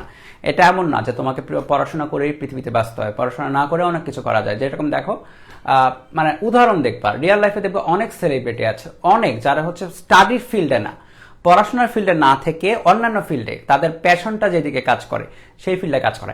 হ্যাঁ, বেসিক জিনিস যেহেতু পড়াশোনা কিছু তো করতে হবে, জাস্ট হচ্ছে ছোটখাটো একটা ডিগ্রি তুমি নিবা কোনো মতে, জাস্ট পাস সার্টিফিকেট নেওয়ার জন্য তুমি যখন পড়ে রাখলা, বা হচ্ছে জাস্ট একটা ডিগ্রি নেওয়ার জন্য পড়লা, কিন্তু তোমার পেশাগত ফিল্ডটা তো যেন তোমার প্যাশনের ফিল্ডটা হয়। এটা এমন না যে পড়াশোনা না করলে দুনিয়া অন্ধকার, ওরকম কিচ্ছু না, এটা একদম টাহা মিথ্যা কথা। পড়াশোনা না করলেও দুনিয়া চলবে, তোমার দুনিয়া তোমাকে নিজে সাজাইতে হবে। এমন অনেকেই আছে খুব ভালো পড়াশোনা করছে, কিন্তু পেশাগত লাইফে অনেকটা হচ্ছে না, কি বলে, সাকসেসফুল না। কারণটা কি? কারণটা তার প্যাশনটা ছিল হয়তো অন্য জায়গায়, কিন্তু সে পড়াশোনা করছে বেশি। তার প্যাশনের দিকে সে যদি মনোযোগী হইতো তাহলে সে দেখা যায় অনেক কিছু করতে পারতো। ধরো যে একটা ছেলে তোমার ক্রিকেট খেলায় খুব ভালো, খুবই ভালো, কিন্তু সে ফ্যামিলির চাপে কি করলো, সে ফ্যামিলির চাপে ক্রিকেট খেলায় তার প্যাশনটা না বানায়, মানে ওইটা প্যাশন ছিল কিন্তু ওইটাকে পেশা না বানিয়ে সে কি করলো, পড়াশোনা থেকে গেল। দেখা গেলো পড়াশোনাও ঠিক মতো হলো না, আর প্র্যাকটিসেরও ক্রিকেট খেলাটাও হলো না। তাহলে কি হলো, মানে তার যে মেধাটা আছে সেটা কাজে লাগলো না। তোমার মেধাটাকে কাজে লাগানোর জন্য যেদিকে যাওয়া দরকার তুমি সেদিকে যাবা। হ্যাঁ, আমরা কখনোই বলবো না, বা তুমি একটা খেয়াল করবা, যারা একটু বড় থাকে তোমাদের যে সিনিয়র, তারা কিন্তু কখনোই বলে না যে পড়াশোনাই করলেই হবে, কারণ তারা ওই মানে ফেজ বা ওই মানে লাইফটার মধ্যে দিয়ে গেছে, এবং পুরোটা যাওয়ার পরে তারা দেখে বিভিন্ন জনের মধ্যে, তাদের ক্লাসমেটের মধ্যে দেখবে, তাদের পুরো সমাজের মধ্যে তারা বুঝতে শেখে যে মানে মানুষজন কি করতেছে। তো সবাই পড়াশোনা করেই শাইন করবে এরকম না, পড়াশোনাই পৃথিবীর একমাত্র পথ না। পৃথিবীতে অনেক পথ আছে, পড়াশোনা একটা পথ, পড়াশোনা একটা পথ এটা বলতে পারো। হ্যাঁ, যাদের পড়াশোনার দিকে ইটা আছে, মনোযোগটা আছে, বা পড়াশোনাটা ভালো লাগে, তারা করতে পারে, তারা ভালো মতো করতে পারে। কিন্তু তোমার মনে করো যে পড়াশোনা ভালো লাগে না, তাহলে সেক্ষেত্রে তোমাকে ফাইন্ড আউট করতে হবে তোমার কি ভালো লাগে। তোমার এমন হতে পারে তোমার আবৃত্তি করতে অনেক ভালো লাগতে পারে, তোমার হচ্ছে খেলাধুলা করতে ভালো লাগতে পারে, তোমার ছবি আঁকাতে ভালো লাগতে পারে, তোমার হচ্ছে বই লিখতে, বই পড়তে ভালো লাগতে পারে, তুমি রাইটার হও, তুমি এদিকে সেদিকে যাও। কিন্তু মানে যাই হবা, একটা জিনিস খেয়াল করবা যে মাঝখানে লটকে থেকো না হুট করে, যে এটা মানে পারি বলতে মোটামুটি পারি। তোমাকে বুঝতে হবে তুমি কোন জিনিসটা সবচেয়ে ভালো পারো।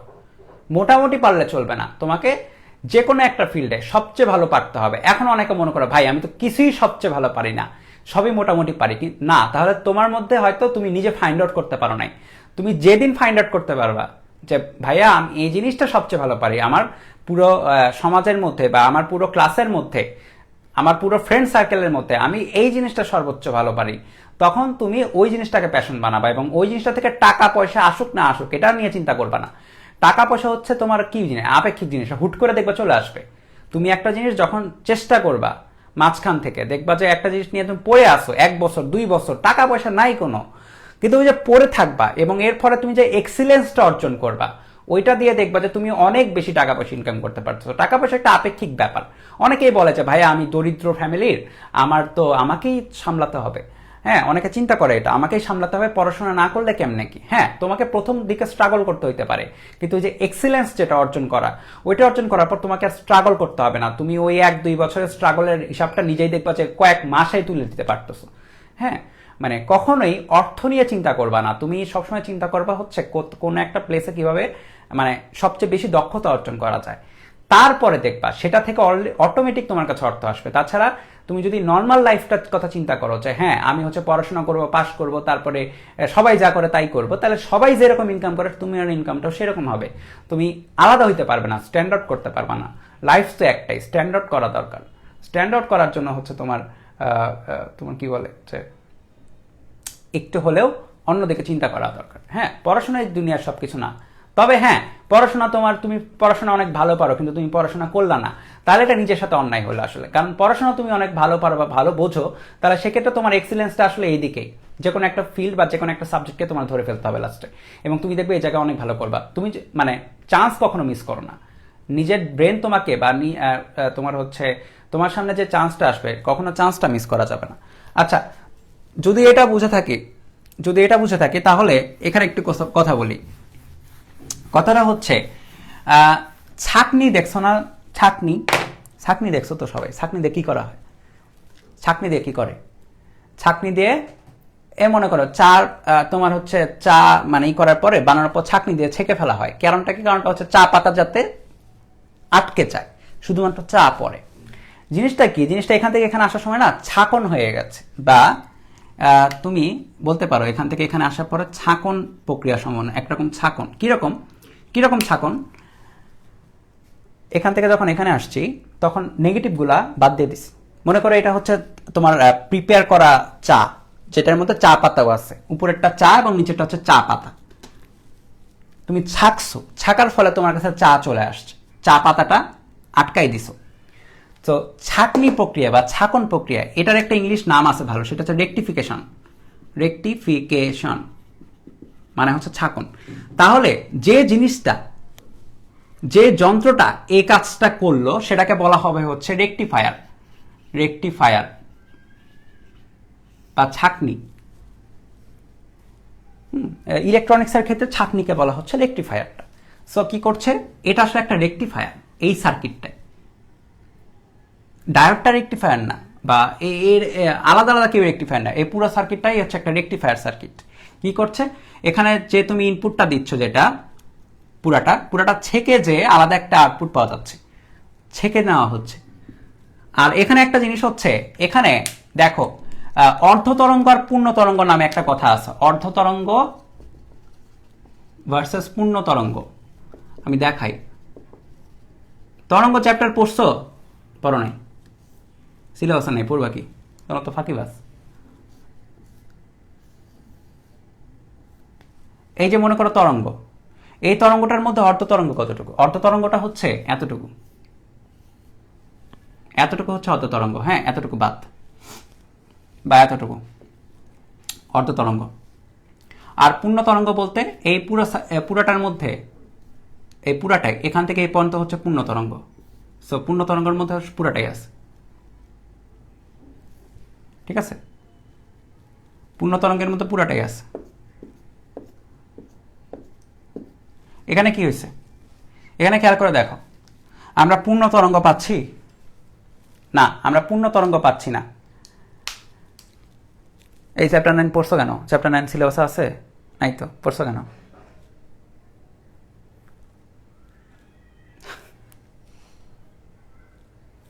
পড়ছো, ভালো কথা, অবশ্যই পড়া উচিত, অ্যাডমিশনে লাগবে তো, ভালো করছো তো।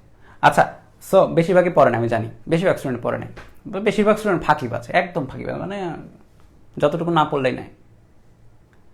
আচ্ছা, সো দেখো এখানে কি হয়েছে, প্লাস মাইনাস, তার মধ্যে অর্ধ তরঙ্গ পাচ্ছি, রাইট?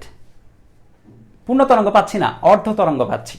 সো এই যে রেকটিফায়ার, এটার অর্ধ তরঙ্গ রেকটিফায়ার বলা হয়, অর্ধ তরঙ্গ রেকটিফায়ার, বা এটার ইংলিশ নামটা হচ্ছে হাফ ওয়েভ রেকটিফায়ার। কি বললাম? Half wave rectifier. সো এগুলো একটু সরাই, হ্যাঁ, অর্ধ তরঙ্গ পূর্ণ তরঙ্গ আশা করে বুঝছি। সো এটা হচ্ছে হাফ ওয়েভ রেকটিফায়ার। কিন্তু বিজ্ঞানীরা তো বুঝোই, তারা একটা আবিষ্কার করলে আর একটা আবিষ্কার লেজ দিয়ে মানে কি বলে আরেকটার পিছে পড়ে যায়। তারা চিন্তা করলো যে আমি ইনপুটে কি দিচ্ছি, ইনপুটে বিশাল সুন্দর মতো প্লাস মাইনাস দুইটা দিয়ে দিচ্ছি। প্লাস মাইনাস দুইটা তৈরি করতে তো আমার তো অবশ্যই কি হয়েছে, আমার মানে যেখানে তৈরি করছে সেখানে তো এনার্জি ব্যয় হয়েছে না, এনার্জি মানে এটা তো আর মাগনা মাগনা তৈরি হয় না, কারেন্ট যখন তৈরি করা হয়েছে বিদ্যুৎ উৎপন্ন কেন্দ্র উৎপাদন কেন্দ্র ওই জায়গায় তো এনার্জি ব্যয় হয়েছে তৈরি করতে। আমি কি করলাম, এসে এখানে অর্ধেকটা নাই করে দিলাম, অর্ধেক এনার্জি আমার এখানেই লস, অর্ধেক এনার্জি আমার এখানেই লস হয়ে গেল।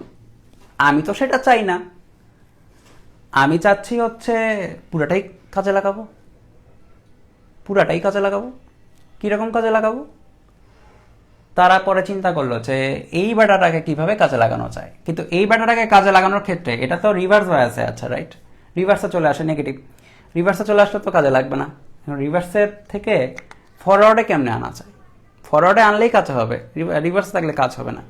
সো তারা অনেক ঘাটাঘাটি করে অনেক চিন্তা করে একটা সার্কিট বানাইলো, এরকম সার্কিটটা আগে আঁকাই।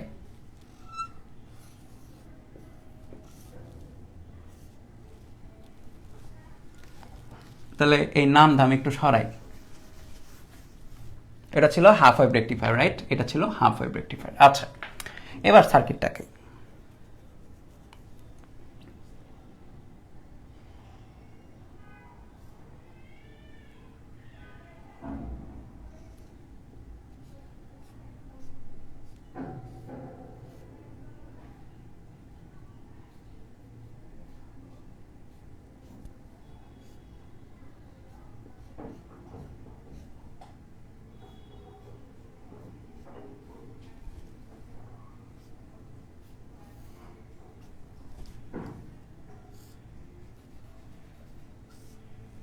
তারা সার্কিট বানাইলে হচ্ছে এরকম, এই হুইস্টন ব্রিজ পড়ছো না, আমি পড়াইছি,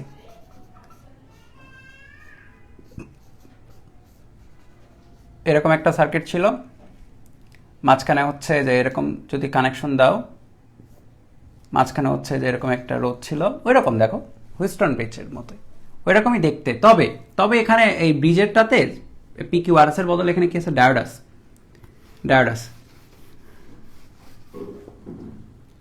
এখন কি করা হবে, আসলে তুমি আসলে ভোল্টেজটা নিবা হচ্ছে এইভাবে, আউটপুট ভোল্টেজটা নিবা হচ্ছে এইভাবে, খেয়াল করো, তুমি আউটপুট ভোল্টেজটা এইভাবে নিবা, এখানে একটা ভোল্টমিটার বসাবা এবং তুমি নিবা এইভাবে প্লাস মাইনাস, ঠিক আছে, বা তুমি এভাবে নিতে পারো আসলে প্লাস মাইনাস এভাবে নিবা। আচ্ছা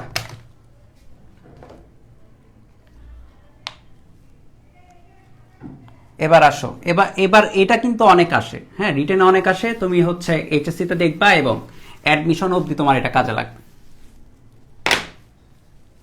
এটাতে আসো, এটাতে ইনপুটে কি দিচ্ছি আমরা, ইনপুটে দিচ্ছি হচ্ছে আগের মতোই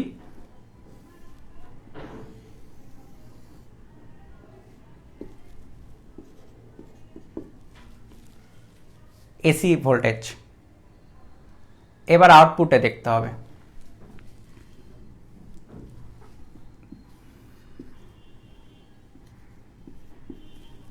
এবার আউটপুটটা দেখতে হবে, ঠিক আছে, ইনপুট দেখলাম আউটপুট দেখতে হবে।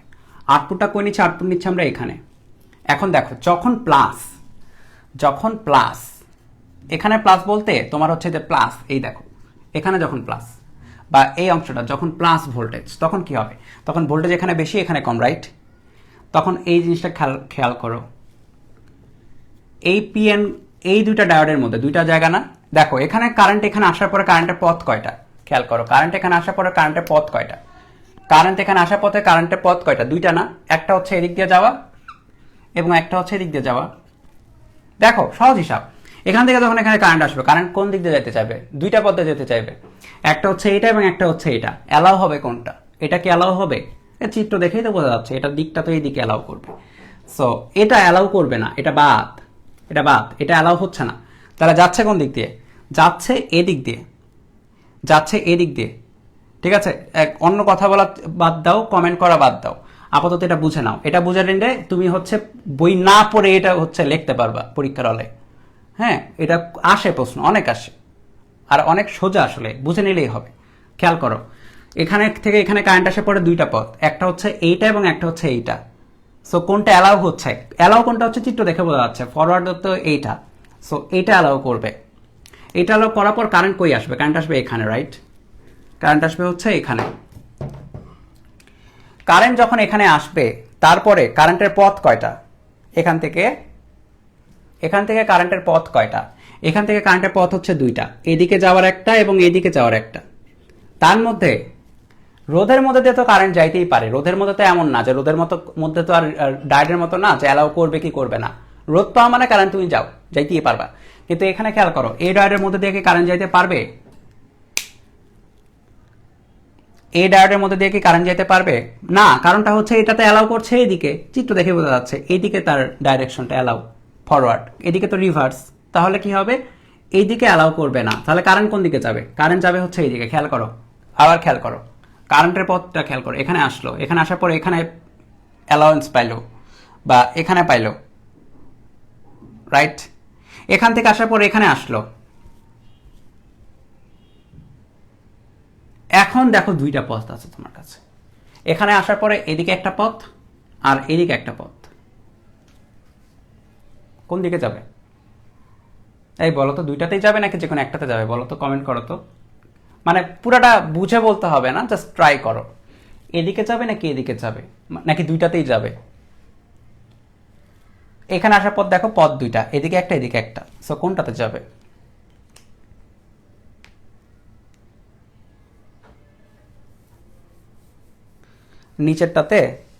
নিচেরটাতে কেন? মুখস্থ বললা নাকি না বুঝে বললা? মানে বলে দিছো আর কি, জানো তাই বলে দিছো নিচেরটাতে যাবে। উপরেরটাতে যাবে না, উপরেরটাতে যাবে না। কারণটা কি? কারণটা দেখো, খেয়াল করো। এখানকার ভোল্টেজ বেশি হবে, এখানকার ভোল্টেজ কম হবে। গতদিনে যে আমরা যখন পড়ছিলাম, গতদিন আমরা পড়ছিলাম না এরকম যে দেখো একটা ডায়োড যখন থাকে তখন এখানে 12 এখানে 5 হলে অবশ্যই কারেন্ট যাবে, কারণ পি সাইডে বড় ভোল্টেজটা থাকতে হবে। তুমি সাপ্লাই দিছো এখানে, রাইট? সাপ্লাই দেওয়ার পর এদিক দিয়ে সে যখন এখানে আসছে, খেয়াল করো, এদিক দিয়ে সে যখন আসছে ভোল্টেজটা একটু হলেও কমবে, রাইট? কারণ কি? তুমি বাধা দিছো, কিছুটা হলেও তো বাধা দিছো। বাধা দেওয়ার পরে ভোল্টেজটা এখানে কিন্তু কমছে, এখানে ভোল্টেজটা বেশি ছিল, এখানে ভোল্টেজ কম ছিল। সো এখানে বেশি ভোল্টেজ, এখানে কম ভোল্টেজ। তো পি সাইডে কম ভোল্টেজ থাকলে কারেন্টের দিক দিয়ে যাবে না। সো কারেন্টের দিক দিয়ে যাওয়া বাদ। মানে এই যে এই জিনিসটা এখানে তোমার হচ্ছে যদি এইভাবে থাকে, খেয়াল করো, 5 পি এর সাইডে যদি 5 থাকে আর এন এর সাইডে 12 থাকে, এদিক দিয়ে তো কারেন্ট যাবে না। কারণটা কি? ভোল্টেজটা বেশি হইতে হয় পি এর সাইডে। গত দিনের জিনিস ছিল। সো ওইটা এখন কাজে লাগছে। সো কারেন্ট দেখো এদিকে আসলো, রিভার্সন দাও, কারেন্ট এখানে আসলো, তারপর যাওয়ার পথ এটা, এখানে আসার পর যাওয়ার পথ দুইটা, এদিকে এবং এখানে, কিন্তু উপরটাতে যাইতে পারবে না, কারণ হচ্ছে উপরে এখানে ভোল্টেজ বেশি, এখানে ভোল্টেজ কম। সো সে নিচের দিকে রান করা শুরু করবে। নিচের দিকে যখন সে রান করবে তখন সে কোন দিকে যাবে? এখানে আসার পরে তার পথ কোনটা? সে কি এদিকে যাবে? তিতলি কি তাকে এদিকে নিয়ে যেতে পারবে? তার পথ দেখো দুইটা, এটা এবং এটা।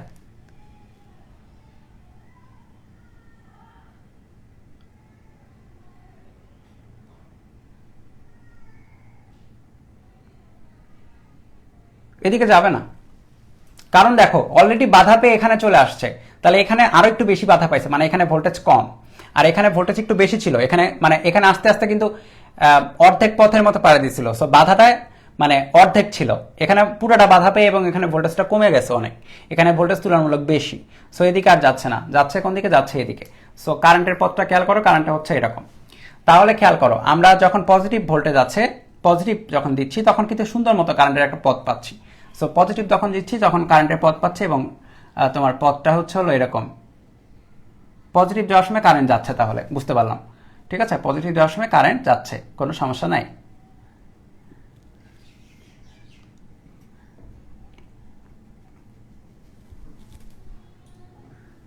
ওকে, আচ্ছা, এবার আসো নেগেটিভ যখন করব তখন। সো এটা একটু সরাই দিই, এই তোমার হচ্ছে ডাইরেকশনগুলো সরাই দিই।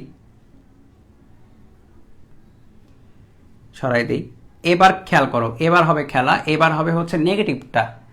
নেগেটিভ কেন? নেগেটিভ হচ্ছে যে নেগেটিভ আছে না কিছু আমাদের, এখন দেখি নেগেটিভ আসলে কি হচ্ছে। সো নেগেটিভ মানে হচ্ছে উপরের দিকে নেগেটিভ আর নিচের দিকে পজিটিভ, রাইট? নেগেটিভ ভোল্টেজ দিচ্ছি আমরা, তাই তো মিন করে নেগেটিভ ভোল্টেজ দিচ্ছি না, এখন নিচের দিকের করলে খেয়াল করো, নেগেটিভ ভোল্টেজ দিচ্ছি। সো কারেন্ট কোন দিকে যাওয়া ট্রাই করবে? কারেন্ট পজিটিভ থেকে নেগেটিভের দিকে। সো কারেন্ট এদিকে আসার পরে কারেন্টের পথ কয়টা? খেয়াল করো, কারেন্টের দিক দিয়ে আসতেছে এবার, কিন্তু নেগেটিভ আর এখানে পজিটিভ। সো কারেন্টের দিক দিয়ে যাবে, পথ কয়টা? দুইটা। কি কি? এটা একটা এবং এটা একটা। কথা হচ্ছে কোনটাতে যাইতে পারবে। তো দেখো এটা ফরওয়ার্ড বায়াসিংই, দেখো চিত্রটা দেখো, ফরওয়ার্ড বায়াসিং এর মিন করছে। আর এইটা তো রিভার্স, এই যে কারেন্ট যাইতে যাচ্ছে এদিকে কিন্তু সে অ্যালাউ করবে তো এদিকে। সো কোন দিকে যাবে? সো এদিকে আর যাচ্ছে না, সে ডান দিকে গেল। ডান দিকে আসার পরে এখানে চলে আসলো। এখানে আসার পরে পথ কয়টা? দুইটা। এখানে আসার পরে পথ দুইটা, এদিকে একটা এবং এদিকে একটা। কোন দিকে যাবে? এই তাড়াতাড়ি বলো কোন দিকে যাবে? নিজেরাই বুঝতে পারবে এখন কোন দিকে যাবে বলো। এখানে আসার পরে পথ দুইটা, এদিকে একটা এদিকে একটা।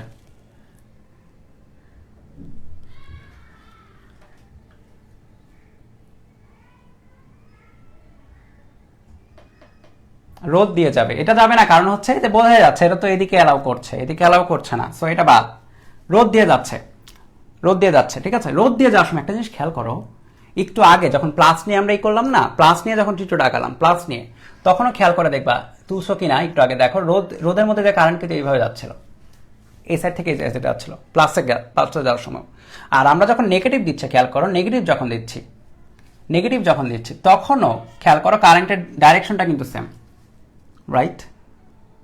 দেখো তখন কি ছিল, তখন এদিক দিয়ে যে এখানে এসে এদিকে চলে যাচ্ছিল, আর এখন কি, এখন এদিক দিয়ে এসে এখানে এসে এদিকে চলে আসছে, বাম দিকে চলে আসতেছে। কারেন্টের ডাইরেকশনটা দুই ক্ষেত্রে সেম, এটা একটু পরে কাজে লাগবে। আচ্ছা, তারপর আসো, কারেন্টের দিক দিয়ে আসলো, কারেন্টের দিকে আসার পর কয়টা পথ? এখানে আসার পর কয়টা পথ? দুইটা, এদিকে একটা এদিকে একটা। কোন দিকে যাবে? খেয়াল করো কারেন্ট এদিকে আসলো না, এখানে আসলো, এদিক থেকে ঘুরে এখানে আসলো। এখন কয়টা পথ? দুইটা, এইটা একটা এইটা একটা, এইটা একটা এইটা একটা। কোনটা যাবে? দুইটাই তো ফরওয়ার্ড, দেখো এখন দুইটাই কিন্তু ফরওয়ার্ড, দুইটাই ফরওয়ার্ডে আছে। বলো কোনটা যাবে? উপরেরটাতে। কারণ কারণ ওই যে ভোল্টেজ ডিফারেন্সের বিষয়টা, এখানে ভোল্টেজটা বেশি ছিল তো, কারণ এখানে কেবল আসছিল, আর এখানে ঘুরে ফিরে যখন সে এখানে আসছে এখানে ভোল্টেজ কমে গেছে, সো এখানে বেশি এখানে কম, সো এটা তো বাদ, এটা তো অফ হয়ে যাবে তাহলে। সো উপরের দিকে যাবে। উপরের দিকে এখানে যাওয়ার পর এখানে পথ কয়টা? এখানে আসার পরে পথ দুইটা, এদিকে একটা এবং এদিকে একটা। কোন দিকে যাবে?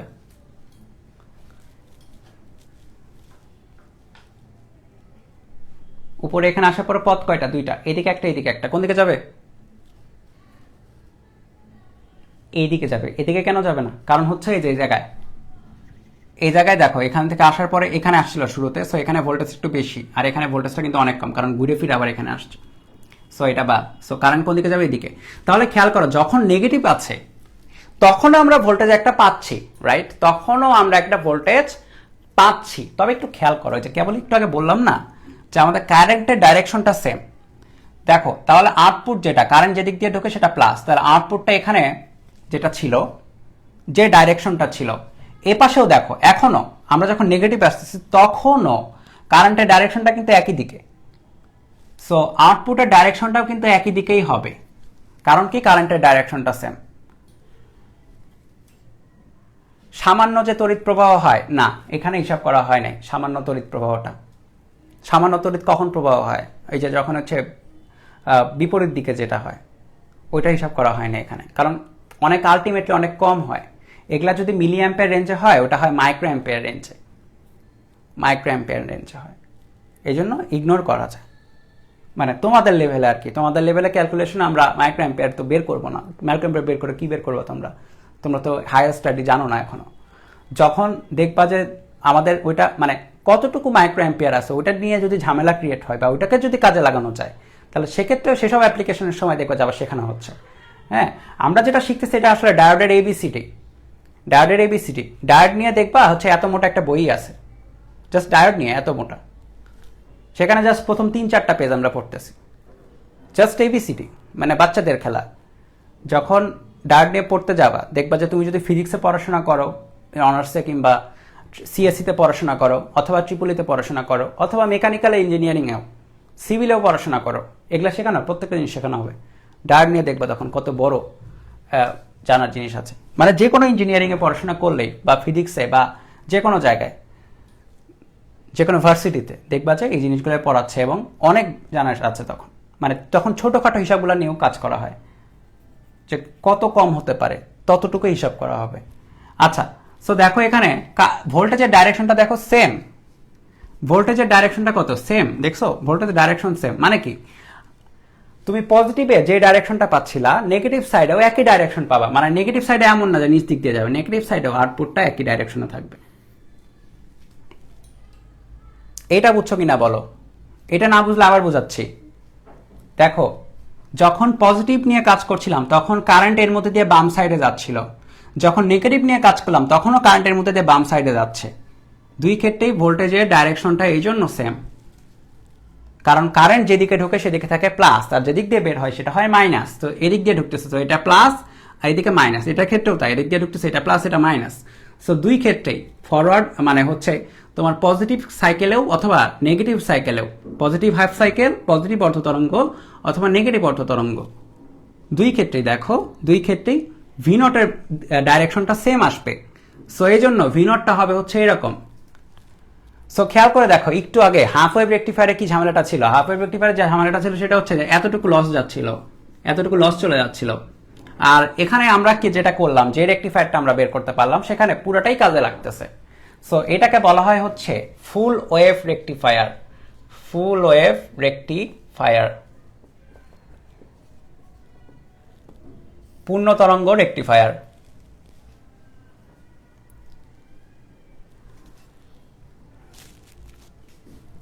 জীবনেও ফিজিক্স নিয়ে পড়বা না? এর একটা মজার কাহিনী আছে। আমি হচ্ছে যখন ইন্টারে ছিলাম তোমাদের মতো, তখন আমি ইন্টিগ্রেশনটা একটু বেশি ভয় পাইতাম। মানে ইন্টিগ্রেশনে 30-40 টাইপের ম্যাথ থাকতো, আসলে অ্যাডমিশন পর্যন্ত 30-40 টাইপের ম্যাথ থাকতো, এবং প্রতিটা ম্যাথই দেখা যেত টাইপ আকারে একটু মনে রাখা লাগতো যে এই টাইপের ম্যাথ আসলে এটা ধরতে হবে, এই টাইপের ম্যাথ আসলে অমুকভাবে যাইতে হবে, তমুকভাবে যাইতে হবে। ইন্টিগ্রেশনে ওই ঝামেলাটা ছিল। ডিফারেন্সিয়েশনটা ভালোই পারতাম, ওটা সমস্যা হইতো না, কিন্তু ইন্টিগ্রেশন আমার প্রচন্ড লেভেলে আসলেই সমস্যা হইতো। মানে সব রকমের ম্যাথের মধ্যে আমি ট্রাই করতাম হচ্ছে ইন্টিগ্রেশনটা পরে করবো, এটা চেষ্টা করতাম, মানে ইন্টিগ্রেশন আমি যত রকম অ্যাভয়েড করতে পারতাম আর কি, যতটা অ্যাভয়েড করা যায় এই কাজটা করতাম। যদি এই কাজটা করা ঠিক না কিন্তু করতাম, মানে আমার এক্সাম স্ট্র্যাটেজি ছিল এরকম। থাকে না একজনের, মনে করো যে আমি যখন কোশ্চেন মানে পরীক্ষা দিব তখন আমি মোটামুটি ধরে নিব যে আমি এই চ্যাপ্টার থেকে যা আসে তাই দিব, কিন্তু ওই চ্যাপ্টার থেকে সবচেয়ে কম যেটা পারা যায়, কমের মধ্যে যেটা পারা যায় সেটা পারবো। তা আমার টার্গেট ছিল ওরকমই আসলে, একদম বুয়েট অ্যাডমিশন পড়তে যে ইন্টিগ্রেশন যাই আসুক একটু ট্রাই করবো, আমার যে 100% করতে হবে এমন না। যদি সোজা আসে তাহলে তো পারলামই, পেরে গেলাম, কিন্তু যদি সোজা না আসে, বোর্ড প্রশ্ন না আসে, যদি বানায় যায় তাহলে ওটা নিয়ে আমি খুব একটা টাইম লস করব না। সো ইন্টিগ্রেশন মানে অতিক্রম করলাম বলতে বুয়েট অ্যাডমিশন টেস্টে পারও পেয়ে গেলাম, লাগলো না, ছিল দুই একটা ছিল অর্ধেক অর্ধেক করে পারছিলাম, পুরোটা পারি নাই আর কি, ইন্টিগ্রেশন মিলাইতে পারি নাই। হয়তো পারা যায় তো, আসলে আমার হয়তো ঝামেলা ছিল নিজের মধ্যে, ইন্টিগ্রেশন হয়নি। সো আমি চিন্তা করছি মনে মনে যে ইন্টার পার করে গেছি, ইন্টিগ্রেশন আর ঝামেলা করবে না, শেষ, পার তো করে গেছি। ওরে বাবা, প্রথম সেমিস্টারে বুয়েটের প্রথম সপ্তাহে ক্লাসের মধ্যে দেখি ইন্টিগ্রেশন আবার হাজির, ওই একই জিনিসই পড়তে হচ্ছে।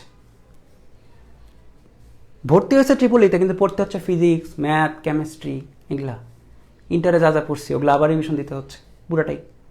এবং এ শুধু পুরাটা না, এবার তো একদম মানে ডেঞ্জারাস সব ম্যাথ নিয়ে চলে আসছে। তো ওইটাই বলছি, তুমি কোন সাবজেক্টে পড়বে এটা ম্যাটার না, তোমার সামনে এগুলো আসবে, তখন কি করবা? আসবেই, কিছু করার নাই, এই জিনিসগুলো আবার আসবে যে সাবজেক্টেই পড়ো।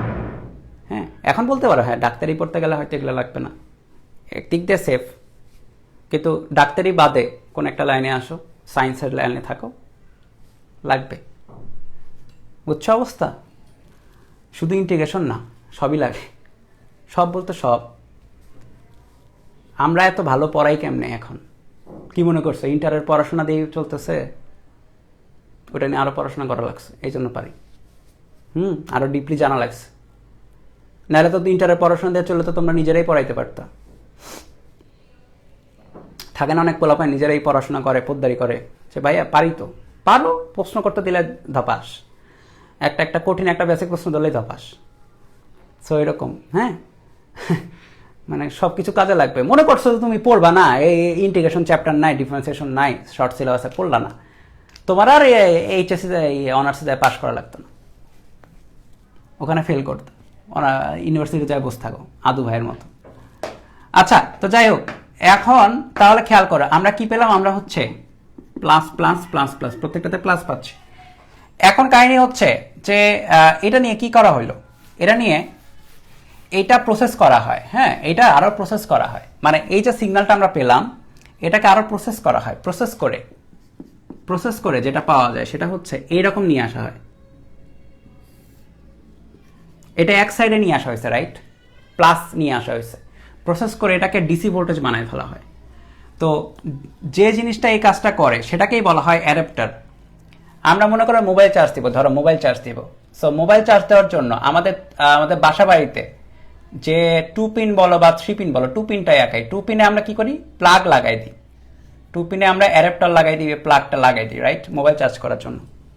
সো এখানে 220 ভোল্টের এসি থাকে, এসি ভোল্টেজ থাকে 220 ভোল্ট। কথা হচ্ছে এই 220 ভোল্ট যদি সরাসরি তুমি মোবাইলে লাগাইছো এক সেকেন্ডও লাগবে না, মোবাইল ফুটুস। 220 ভোল্ট যদি 1 সেকেন্ডের জন্য মোবাইলে দাও, মোবাইল ফুটুস, শেষ। যত দামি মোবাইল হোক না কেন, এক চান্সে শেষ হবে না, কাজই করবে না, মানে প্রথম দিনেই শেষ। আচ্ছা, তো কি করা হয় এখানে? এখানে প্রথমে ট্রান্সফর্মার পড়ছো না, চ্যাপ্টার পড়ো নাই? ট্রান্সফর্মার নামে একটা জিনিস আছে, এসএসসিতে হয়তো নাম শুনছো। এটা কি করা যায়, এটা দ্বারা ভোল্টেজটাকে কমে ফেলা হয়। 220 ভোল্টটাকে এখানে একটা ট্রান্সফর্মার মনে করো, চিন্তা করো, হ্যাঁ ট্রান্সফর্মার থাকে, ট্রান্সফর্মার এরা যে কাজটা করে 220 ভোল্টেজটাকে ভোল্টেজ কমায় নেয়, ধরো যে 9 ভোল্ট করে ফেলে।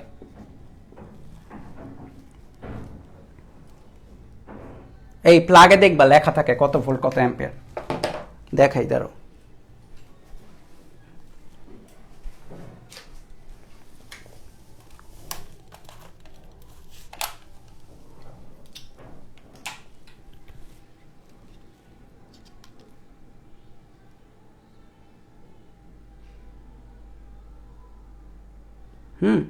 এই দেখো প্লাগ, দেখো এখানে ভোল্টেজ অ্যাম্পিয়ার লেখা থাকবে, তোমাদের প্লাগটা বের করবা, দেখবা যে এখানে ভোল্টেজ অ্যাম্পিয়ারটা লেখা থাকে, দেখবা যে অনেক কমে কাজ করে, 5 ভোল্ট 3 অ্যাম্পিয়ার, 9 ভোল্ট 3 অ্যাম্পিয়ার বা 12 ভোল্ট, 5 9 এবং 12 তে কাজ করছে। খেয়াল করো 5 9 এবং 12, কিন্তু তোমার ইনপুটটা কত, ইনপুট দেখো 100 থেকে 240 ভোল্ট এসি দেওয়া আছে, দেখো 100 থেকে 240 ভোল্ট এসি, ঠিক আছে, 100 থেকে 240 volt AC. So AC voltage অনেক বেশি হয়। পরে এই ছোট জিনিসটা অ্যাডাপ্টারটা যেটা দেখালাম ওইটা কি কাজ করে, এটা যেটা করে এর ভিতরেই ট্রান্সফর্মার থাকে, ছোট এর ভিতরেই থাকে, কি করবে 9 ভোল্টে ধরো নিয়ে চলে আসছে, 9 ভোল্টের কথাই বলি, নিয়ে চলে আসছে, তাহলে এটা আসলে 9 ভোল্ট, হ্যাঁ এই যে এটা আসলে 9 ভোল্টের এসি আসলে। এইটা তারপরে কি হয়, এইটাকে এই কাজ করা হয়, প্রথম কাজ হচ্ছে এটাকে রেকটিফিকেশন করা হয়, ফুল ওয়েভ রেকটিফিকেশন। তারপরে ফুল ওয়েভ রেকটিফিকেশন করার পরে এটাকে 9 ভোল্ট ডিসিতে চেঞ্জ করা হয়, ঠিক আছে। তাহলে হচ্ছে ফুল ওয়েভ রেকটিফায়ার, যেটা আমরা কেবলই শিখলাম, ওইটাকে পরে ডিসিতে কনভার্ট করা হয়। ডিসিতে কনভার্ট করার পরে এইটা হচ্ছে তোমাদের মোবাইলের সাথে কানেক্টেড থাকে এবং মোবাইল চার্জ পায়। এই পুরো জিনিসটা কোথায় হয়, তারে হয়? তারে হয় না, তার তো এই অংশটা যেটুকু আমরা দেখি, এইটা হচ্ছে অ্যাডাপ্টার পুরাটা।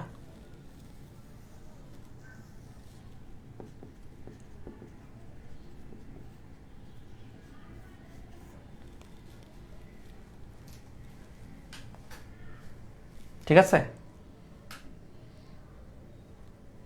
অ্যাডাপ্টারে এই কাজটা করা হয়। যদি এই কাজ না করতা তাহলে কি বললাম, মোবাইল এক চান্সেই ফুটুস। এত কিছু আছে বলে মোবাইল টিকে যায় আর মোবাইলে কাজ করা যায়। এটা শুধু মোবাইল অ্যাডাপ্টার না, যে কোনো অ্যাডাপ্টার, ল্যাপটপের অ্যাডাপ্টার বা যে কোনো অ্যাডাপ্টারেই এই কাজটাই করা হয়, সেম কাজটা। সো এখানে ফুল ওয়েভ রেকটিফিকেশন করা হচ্ছে। আচ্ছা, 3 পিনে এক্সট্রা পিনটা কি স্টাইলের জন্য লাগায়? না না না না, স্টাইলের জন্য লাগায় না। কোনো সময় যদি এমন হয় যে এক্সট্রা কারেন্ট চলে আসে, এক্সট্রা কারেন্ট মানে কি আসে না, মনে করো যে হুট করে এরকম, এত কত বছর বয়স হয়েছে তোমাদের? তোমাদের বয়স এখন কত? 18 19 তো হয়েছে, অনেকদিন জীবিত আছো। এতদিন জীবিত থাকার পরে 2-1 বার প্রত্যেকের শর্ট খাওয়ার একটা অভিজ্ঞতা থাকা উচিত। এখন আবার শর্ট খাইতে যায় না আমার কথা শুনে, মানে হয়েছে আর কি, ধরে নিলাম হয়েছে। মনে করো হুট করে ধরো যে এই একটা সামনে আছে, যে কোনো একটা ধাতব একটা বস্তু আছে, তুমি ধরছো, দেখলা তো শর্ট করে। কিংবা অনেকে আছে এরকম যে কম্পিউটার ধরলে হুট করে দেখে শর্ট করে, ল্যাপটপ ধরলেও আমার ল্যাপটপের ক্ষেত্রে এরকম ধরলে হুট করে দেখলে হালকা শর্ট করে মাঝে মধ্যে। ওই মাঝখানের ওই যে ছোট্ট 3 পিনের ওই ছোটো পিনটা দিয়ে যেটা করা হয় সেটা হচ্ছে গ্রাউন্ডের সাথে নিউট্রালে কানেকশন দেওয়া হয়, গ্রাউন্ডের সাথে কানেক্টেড থাকে। গ্রাউন্ড মানে কি? গ্রাউন্ড মানে 0 ভোল্ট। তোমার যদি এক্সট্রা কারেন্ট যেটা থাকে, ওই 3 পিন যদি আসলেই কাজ করে, মানে শুধু তোমার ওই জিনিসের 3 পিন থাকলে হবে না, ওই অ্যাডাপ্টারে ওই 3 পিনে কানেকশন থাকতে হবে মেইন লাইনের সাথে, বাসার লাইনের সাথে। এমনও আছে যে তোমার মনে করো অ্যাডাপ্টার তোমার 3 পিন, ভালো কথা, তোমার অ্যাডাপ্টার হচ্ছে 3 পিনের, অ্যাডাপ্টার 3 পিনের, হ্যাঁ, কিন্তু তুমি লাগাইছো এখানে, ঠিক আছে, 2টা পিনে আরেকটা পিন লাগাইছো, কিন্তু ভিতরে না এই কানেকশনটা নাই, মানে এটা শো এর জন্য, জাস্ট সুইচ বোর্ডে এটা শো, আসলে কানেকশনটা 2টা, এটা নাই, তুমি লাগাইছো ঠিক আছে, তাও তোমার শর্ট করবে। কিন্তু এটা যদি আসলে কানেক্টেড থাকে তার সাথে, গ্রাউন্ডিং এর সাথে, তাহলে তোমাকে আর শর্টটা করতো না, তোমাকে আর শর্টটা করবে না। এই জন্য প্রতিটা বাসা ডিজাইন করার সময়, হ্যাঁ, ইলেকট্রিক্যাল ইঞ্জিনিয়ারদের ডিজাইন করা উচিত। প্রত্যেকটা বাসার ডিজাইনের প্ল্যানিং থাকে। সিভিল ইঞ্জিনিয়ার তোমার হচ্ছে পিলার টিলার এগুলা ঠিকঠাক করে দেয়, মাপ ঝোঁক ঠিকঠাক করে। আর ইলেকট্রিক্যাল ইঞ্জিনিয়ার যেগুলো করবে সেগুলো হচ্ছে এগুলা দেখে দিবে যে ঠিক আছে কিনা। অনেকে করে কি, ইলেকট্রিক্যাল ইঞ্জিনিয়ার আবার কি বুঝবে, আমরাই সব বুঝি, দেশ সুন্দর মতো লাগায়, কানেকশন দেয় না, শর্ট করে অনেক কিছু। ওই 3 পিনটা শো এর জন্য দেয় না। হ্যাঁ, আমাদের দেশে আছে বলে শো মনে হয়, আমাদের দেশে আসে বলে শো মনে হয়, কারণ হচ্ছে যে কানেকশনই দেয় না, এরা নিজেরা বেশি বুঝে। কিন্তু বিদেশে যাও, 3 পিন যেখানেই থাকবে সেখানে তুমি সেফলি জিনিসটা ইউজ করতে পারবা, মানে বুঝবা যে এই জিনিসটা সেফ কাজে লাগানো। এই জন্য হচ্ছে 3 পিন মানুষ বেশি সেফটির জন্য 3 পিনটা থাকে, শর্ট করবে না, এক্সট্রা শর্টটা করে।